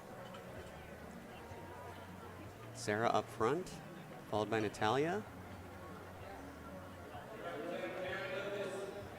And so Natalia and Sarah will be pacing for 32 minutes, and Holly McGillivray in the second pack will be pacing for 34 minutes. So two pace groups going here, and so kind of two sub-races here. Behind the pacers, it's the usual suspects. It's Natasha Wodak right to the front, followed by Leslie Sexton. And this pace is well within the range of Sarah and Natalia. They both run around 15 flat for the 5K, so 16 minutes should feel reasonably easy here. Natasha Wodak has started this race. I know she was questionable leading up to this with a hamstring strain earlier last week, and she has been struggling with some left post tape. You'll see that K-tape on her left shin there. That's to give her some support as she's running around these bends here. Yeah, it's a huge number of Vancouver Thunderbirds women here represented tonight. Just love to see it. Between Chris Johnson and Steve Weiler, there's just a massive contingent of great women runners with Vancouver Thunderbirds right now. And, you know, we've seen that university level at U Sports Cross Country and NAI Track and Fields, and we're seeing it here on the club level tonight at National 10,000 Champs.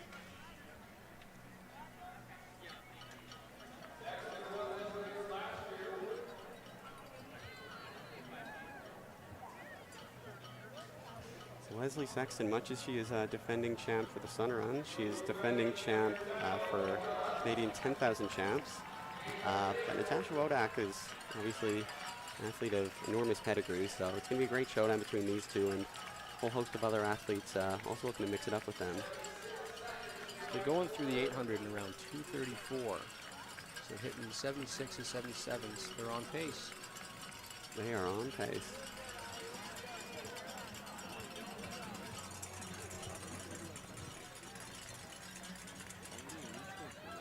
Early days here, but all the signs of a good fast race. The nice strung out train of behind the pacers. It looks like 4 or 5 athletes in the lead pack, and then Holly McGillivray leading the 34 flat charge with the second pack. It looks like recognize Allison Ginther there, and can't quite see from across the track, but a couple others. Trying to get a read on who else in the lead. Okay, so we got Marley Beckett there behind Holly McGillivray, followed by Allie Ginther and Katrina Allison. So 4 T-Birds runners, including the pacer there. Really showing its depth of the club. Here's Sarah Ingalls and Natalia Allen, both looking very comfortable at this early pace, as you'd expect. The two runners of their quality. As are Natasha Wodak, Leslie Sexton in behind them. And also with them, we have Cleo Boyd and Caroline Pomerleau running independent. Now, she had quite an impressive race, and was it a few weeks back? Was it Toronto? I want to say Montreal, Quebec, one of those 10K road races. She closed quite well. Yeah, she came third at the Canadian 10K Champs in Ottawa just recently. So, yeah, very impressive performance at the Road 10K National Champs. So quick turnaround to the Track 10K National Champs. Here you see McGillivray towing the T-Birds women along. And here back to Ingalls and Allen. And Wodak, Sexton, Boyd, Pomerleau. So 4 women have gone with the 32 flat pacing. And if Pomerleau hangs on to this pace, she might run a 5K PB. She has a 5K time of 16 flat. Wow. So she's really going for it today. And that's a 2-for-1 deal there. Oh, yeah. And not too far behind that lead pack, I think there's also Caitlin Ayers. number 9 there you can see. So Caitlin Iyer is also on track for a very fast time here. Still in the hot pursuit. Another 76, just like clockwork.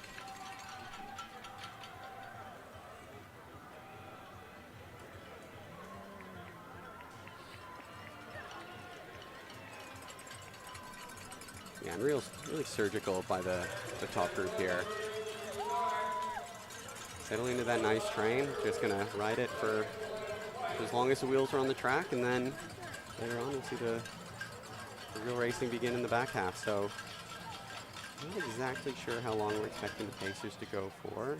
Potentially, I think Natalia might try to take them through 5K.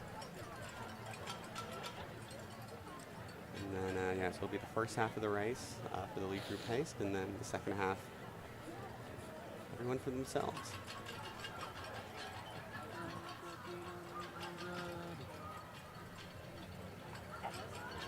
And all our fears about the weather have truly subsided here. I'm looking around at the flags. They're hanging pretty limply from the poles, so not a whole lot of wind.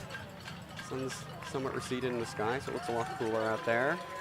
Hard for us to know. We've been in a cozily AC booth all day, so we're none the wiser. We've been sheltered the whole time. But these ladies still looking very relaxed here. They're just zoning out, clicking off the kilometers.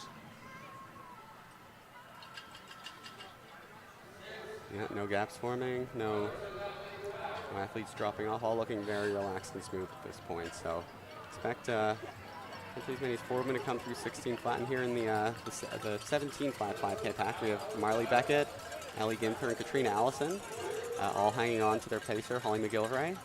Looking good. Allison moving up a bit there.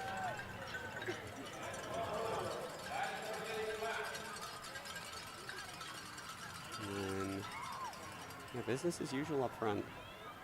Sarah, followed by Natalia, followed by Natasha, Leslie, Cleo, and Caroline.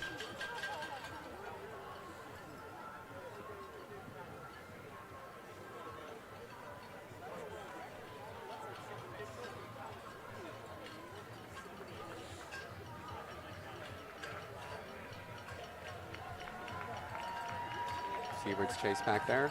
Also, still looking very smooth, very strong.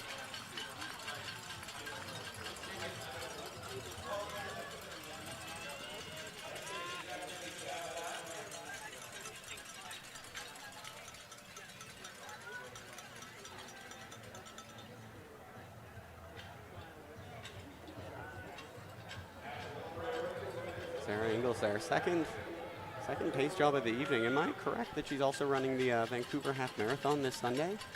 Well, she might. I don't think it's a workout. I think she's just going to run it. Just to get in some views, I guess.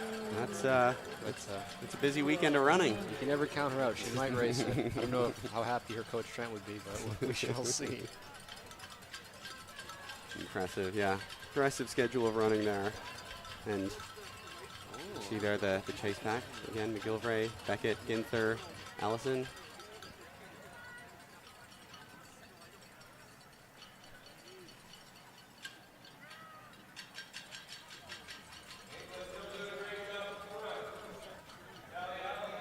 And easy as you like as they come up to this will be 20, is it 2,800? Yeah, 2,800 mark.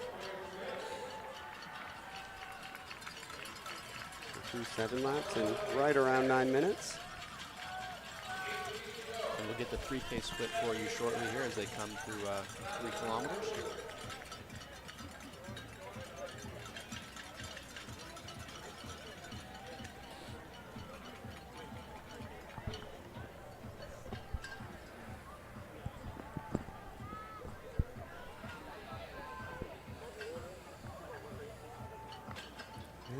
And yeah, so Caroline Pomerleau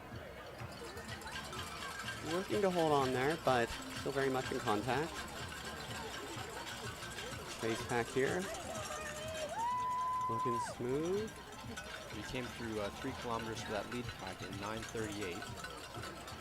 So 9:36 would be bang on 32 flat 10K pace, though a couple seconds behind, but again, that's often found in the last kilometer of a race, so nothing to panic about by any stretch. Natalia Allen, you can see there checking her watch. She She knows her duty, and she's trying to stick to it. It looks like Caroline's just falling off the pace a little bit there. I think Leslie's getting antsy here. I think she wants to go. There's been two times now where she's kind of swung wide to maybe pass. I think she's feeling good. Yeah. This pace is, she's looking super smooth at this pace. Just really relaxed arm carriage, just very light stride. So expect that at 5K. Leslie, I'd say perhaps a bit of a long distance grinder. I think the time she's won this race before, she has gone relatively early. So I wouldn't be surprised at 5K once the Pacers step off. She makes an earlier move than we kind of saw in the men's race. And at the end of the day, this is still a race. You don't have to go to the Pacers. You can go in front of them if you want to. Bold move, but we've seen it before. We've seen it before. We'll see it again. And it looks like Sarah Ingalls has stepped off the track, so it's now Natalia Allen leading the charge. You there at the chase pack, so a bit of a gap forming there. So Ali Ginther still on Holly McGilvray, Trina Allison and Marley Beckett working to hold on to that 34 flat pace. And oh, look at this. Quite an opening now in the lead pack. So Natasha Wodak still right on Natalia Allen. Leslie Sexton looking good, but dropped back just a little bit. Looks to me like closing.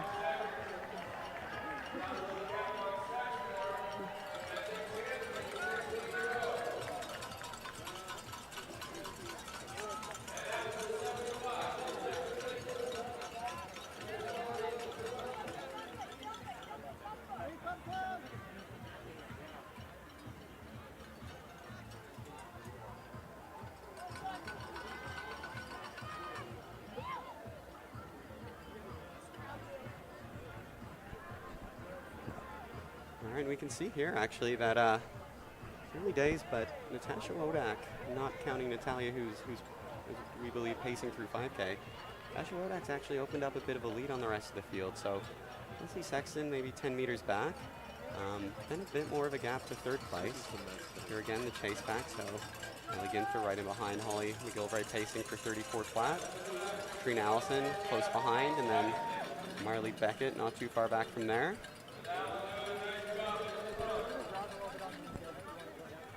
The Vancouver Thunderbirds women are, of course, the reigning ACXC cross-country champs as a team. Not unexpected looking around at the depth of this field. And Natasha Wodak looking smooth and determined, sticking with the pacing.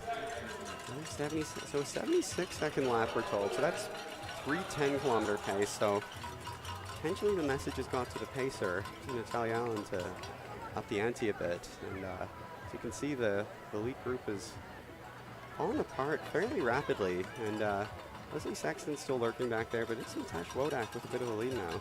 And I think that move was just enough just to splinter the group, because no one is close right now. So maybe a bit of tactics employed by Natasha here. Yeah, and interesting to see. I truthfully didn't expect the field to blow up this early in the race. You can see the gap now forming between Natasha and Natalia. So could be tough conditions, or could be Natalia is word's gotten up to push it fast pace, and because 3:10, that's you heard there's a 76-second lap, which is actually 31:40 10K pace, I think. And I think this 32-minute pace is well within the range of Natasha Wodak here. I actually think she's a lot fitter than 32 minutes, but I believe she's going out conservative just to see how the hamstring feels in the leg over the last few days. 14:08, 14:10 for Leslie. 14 laps to go. A lot of running still to come, but Natasha Wodak does have a bit of a solo lead at this point.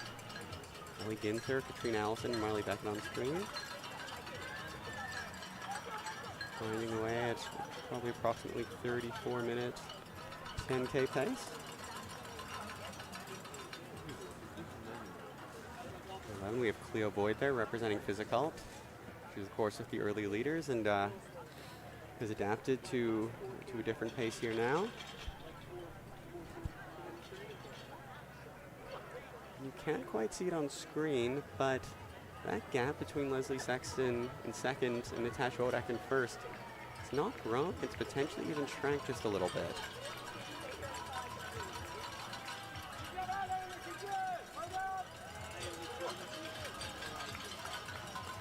if you're Natasha Wodak, the last thing you want to do here is slow down and let the back in.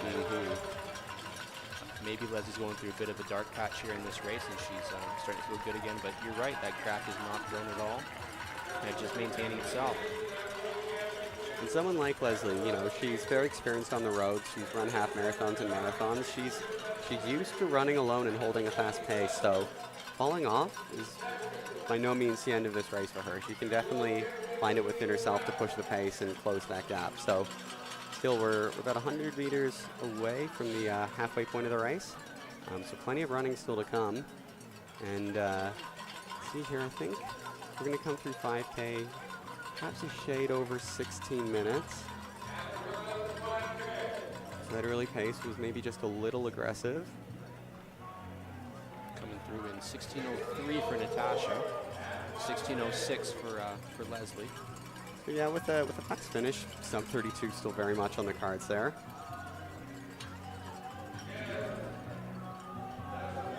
Ellie Ginther and Katrina Allison on screen there. The field's quite, all the runners are quite individual now, other than Natasha there behind the pacer and a couple of other clusters. So pretty much solo efforts here from the athletes on the track. Katrina Allison there in the pacer, and you can see in the background there Natalia is pulling off. Giving some final words of encouragement to Natasha Wodak, who now with 12 laps, 4,800 to go, out by herself as she holds maybe a 3 or 4 second 20 meter lead over Leslie Sexton in second place. And Natasha's in a good spot here because she has some lapped runners ahead of her. She can kind of just pick off here one by one. That actually is a big advantage if you're leading a race. Set little goals every few seconds to kind of catch up to. It's a mental trick, which you need a few of in a race this long, where you're pushing what's a hard effort for, 32 minutes in the case of these lead women here.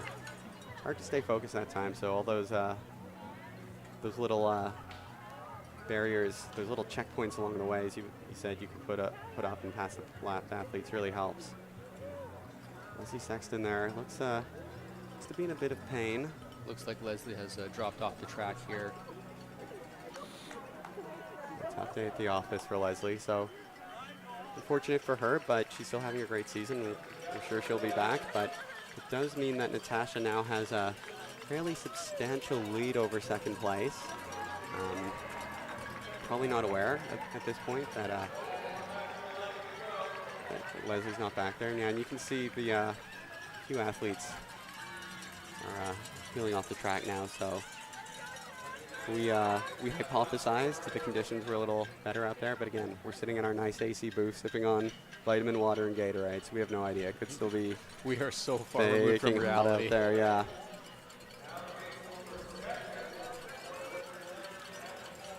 And there's Natasha Wodak coming into, where is she? Oh, it's the back straight. It's really the umpteenth time, but with umpteen more to go. So it looks like Natasha's grimacing a little bit here. You got to wonder, how's that hamstring feeling? Her partner Alan yelling some words of encouragement in there. Mary Hines as well, legend of the sport. Yeah, Natasha Wodak's truly a grizzled veteran, which kind of a two-sided coin here. So she definitely has the toughness to grind through this and grind through any hamstring pain she has. But she's also wily. If that injury is flaring up, fortunately, discretion is sometimes a better course of valor. She might want to step off, but I don't want to put that out there because honestly, at this point, she's still flying around the track and running away with this national championship.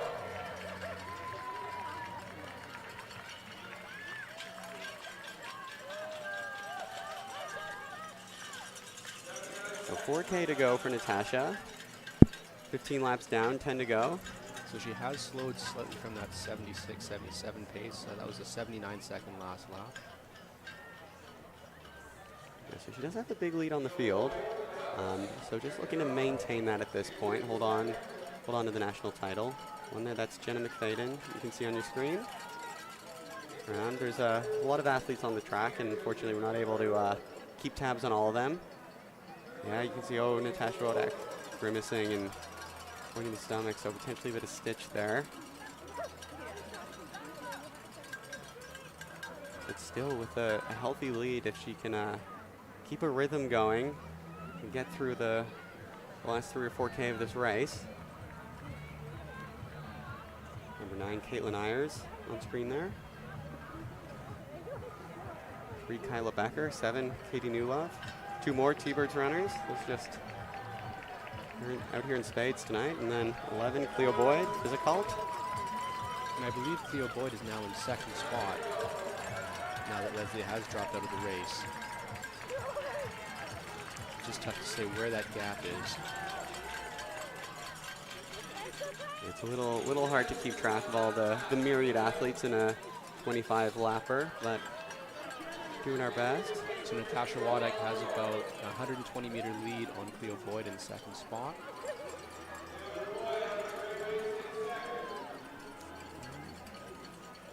And then I think in 3rd, is that Caroline Pomerleau? Caitlin Ayers is now in 3rd. Caitlin Ayers has moved up, yeah. I believe Pomerleau has dropped back to 4th here on your screen. Ayers moving there, you go. Pomerleau fighting hard, but suffering a bit from that early pace as one would reasonably expect. But here's Wodak, she's still holding on, glancing around the track.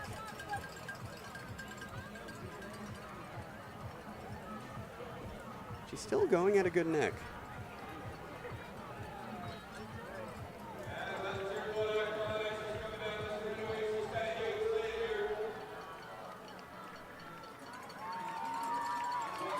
And Pomerleau on screen here, and Wodak is coming up on to 8 laps to go, so 2 miles left. And this is so hard running by yourself. This is all just mental grit right here.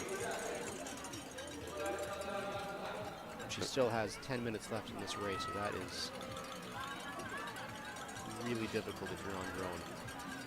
So her last lap was 80 seconds, so it's slow to, that's about 33:20 pace, so it's dropped off a couple seconds per lap. But having said that, I think the whole field is quite literally feeling the heat here tonight. So I think if she can keep taking off 80-second laps, she will hold on comfortably.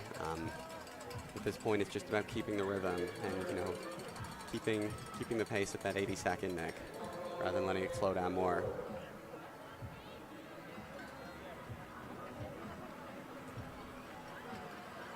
So I believe Boyd in 2nd, Pomerleau in 3rd. Sorry, Myers in 3rd, Pomerleau in 4th. Natasha just chasing down Ali Ginther here. I think Ali Ginther is probably in 5th place now and looking very strong. That Natasha Wodak's only ever so slowly pulling her in now. So I think Ali Ginther went out with that 2nd pack, and it's a pacing scheme that's worked out fairly well for her. I could be mistaken, but I think she's holding on to 5th place. Natasha Wodak working to get the pass done. She holds on to her lead.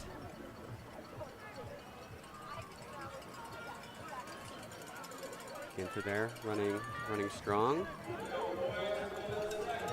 Natasha still has 120 meters on Cleo Boyd in 2nd.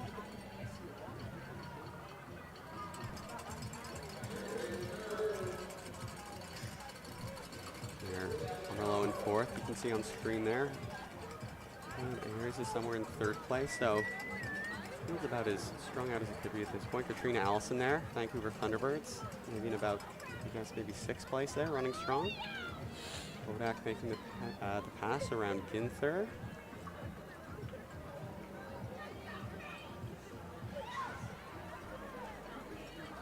Really is a grind now, but Natasha Wodak is holding that lead, which is pretty steady around that 120-meter mark over Cleo Boyd in 2nd. So Cleo Boyd, you can see on screen there, is also passing athletes, lapping athletes, I should say, and holding strong in the later parts of this race. 6 laps to go for Natasha Wodak. So more than 3/4 done now.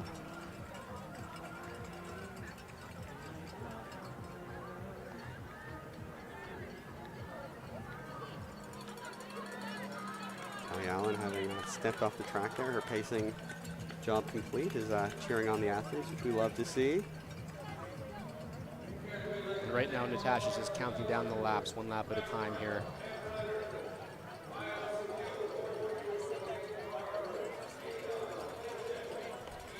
Caroline Pomelo there. Starting to hurt a bit. Very fast early pace, and she's hanging tough. Love to see, but it looks like Natasha Wodak might reel her in and get the lap there.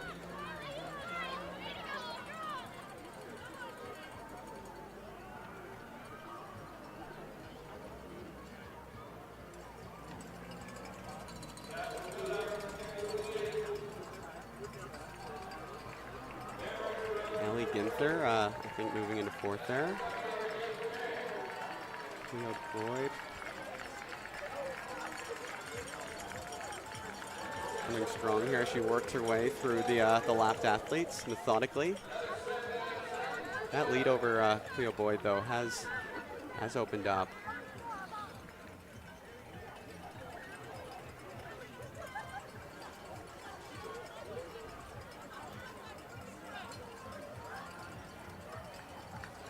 In fact, is that Caitlin Ayers who is moving up on Cleo Boyd and looking to make the pass into 2nd place? As they also approach 2 kilometers to go.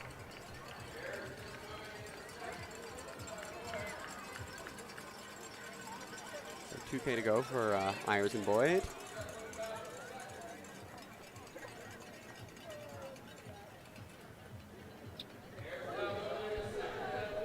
Natasha Wodak is really holding strong here after what looked like it might be a tough second half of the race and potential for the pace to fall off there. She's really holding steady, and that lead is actually growing rather than shrinking.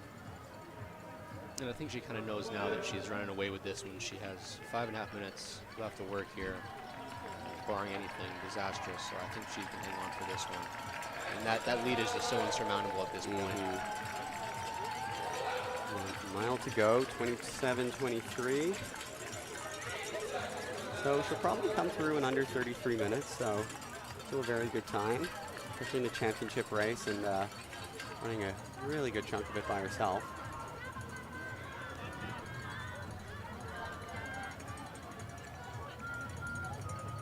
And I believe that's Katrina Allison who has stepped off the track There for Katrina. Caroline Pomelo here, really feeling the pain, but hanging tough, which is really admirable, just fighting through. And here, that's Jenna McFadden, Saskatoon. Hayden, tagging.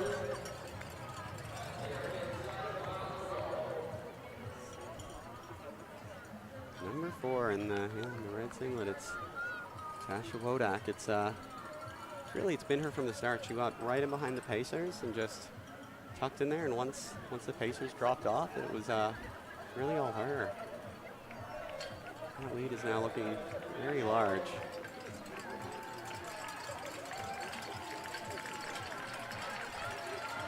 Caitlin Ayers on screen there, 2nd place. They're opening up that lead a bit over Cleo Boyd, but Cleo Boyd still very much in that hunt for 2nd.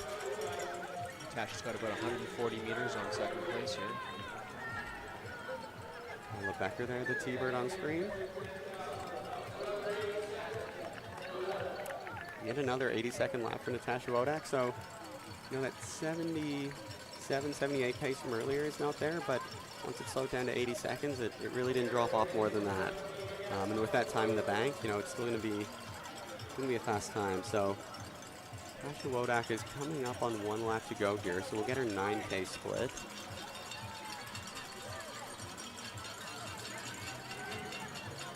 So 29-22 for 9K. So still, she's looking to probably come through somewhere between 32:30 and 32:40, depending how fast she closes. Good substantial lead over 2nd place. I'm looking for Caitlin Ayers back there. And I think she's running a sensible racer. She knows she has a big lead. And I think that 31:40, 31:30 thing her time is out the window already. So she's kind of sitting back, relaxing. This is pretty close to threshold pace for her. Yeah, absolutely. I mean, Really, with this sort of lead, all you can really do is go too hard and lose it. Running smart, Ellie Ginther there. Caroline Pomerleau. Behind her, Kate McCarry.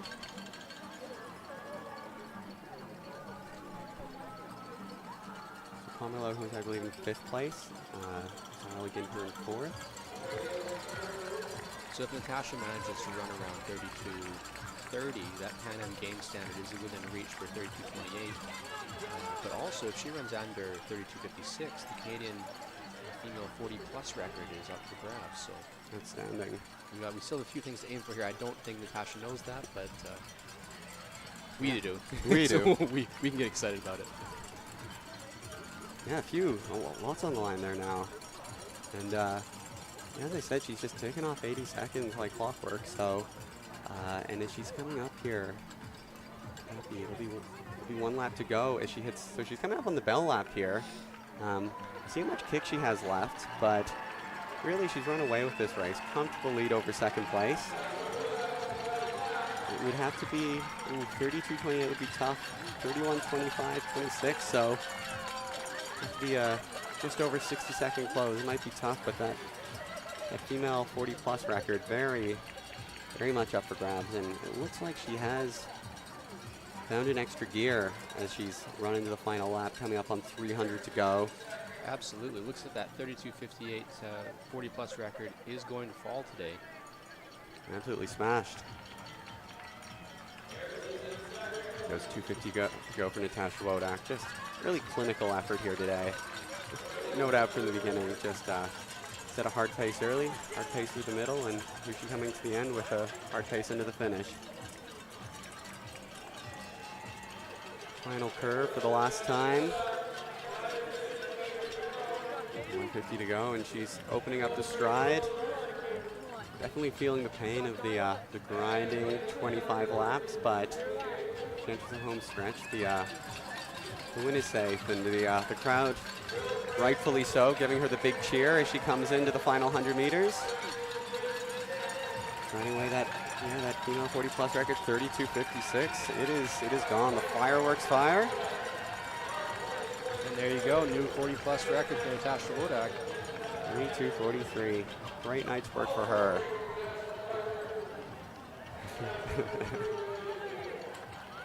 Definitely feeling the fatigue, the exhaustion, the pain there. Ellie Ginther heading into the final lap there.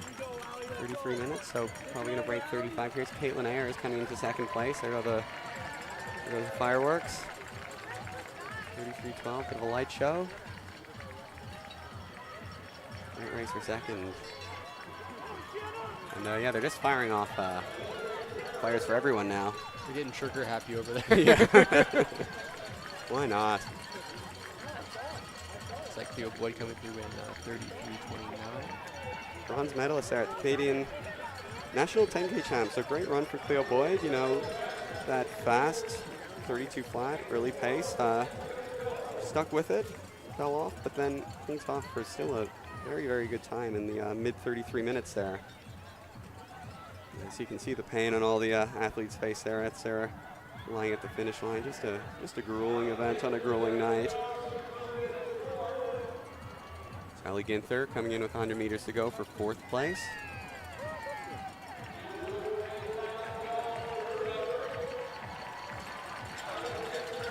Great finish here. She's going to come under 34:30, right around 34:20 for Ellie Ginther in 4th place. Great run from her. Pomerleau for 5th coming in here, and it looks like she's also going to close under 35 minutes. McFadden, correction there. Great run from McFadden. Completely missed McFadden. Great run from McFadden and Pomerleau. So 6th and 7th coming through here. Here comes 8th. Katie Newlove. Strong finish. Yeah, host of athletes breaking 35 here. Really impressive running tonight.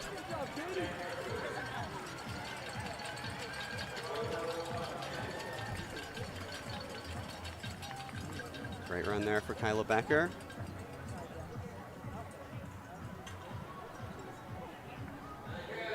And I think, I'm looking around, I think that's all. All our athletes are finished now, so congrats to all those women on a fantastic race. 10,000's never an easy proposition, never more so than tonight. So Natasha Wodak taking the win in a female 40-plus Canadian record. Second place there was Caitlin Ayers, and third place, sorry, I'm drawing a blank here. Third place was Cleo Boyd. Cleo Boyd in about 33:30 rounds out the medalists tonight. So great runs by those athletes, and that rounds out a great evening of racing. Yeah, from everyone here at the Pacific Distance Carnival, thanks for a great evening. You have a great night.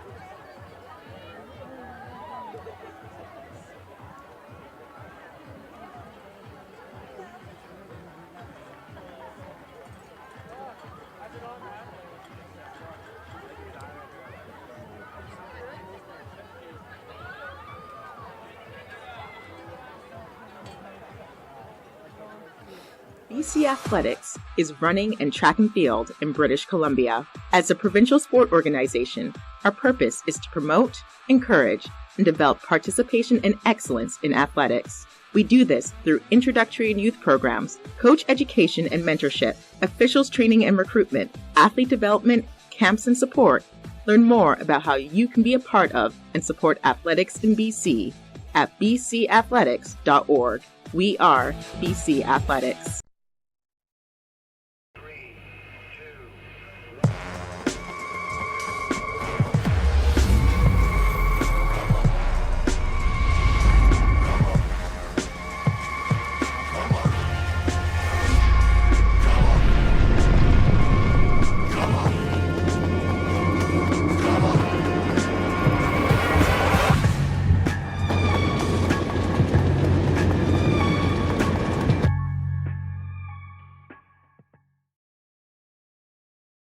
Gear up for the return of the Bell Canadian Track and Field Championships to Langley, BC, July 27th through the 30th.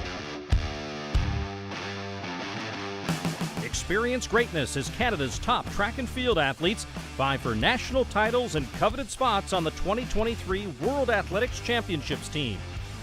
Get your tickets now at athletics.ca or stream it exclusively on athleticscanada.tv with a Runner Space Plus subscription.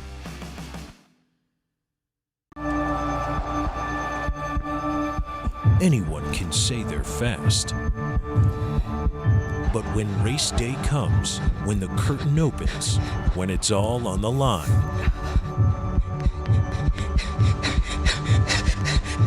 only some of us prove it. Binen Sports, the leading surface of track and field.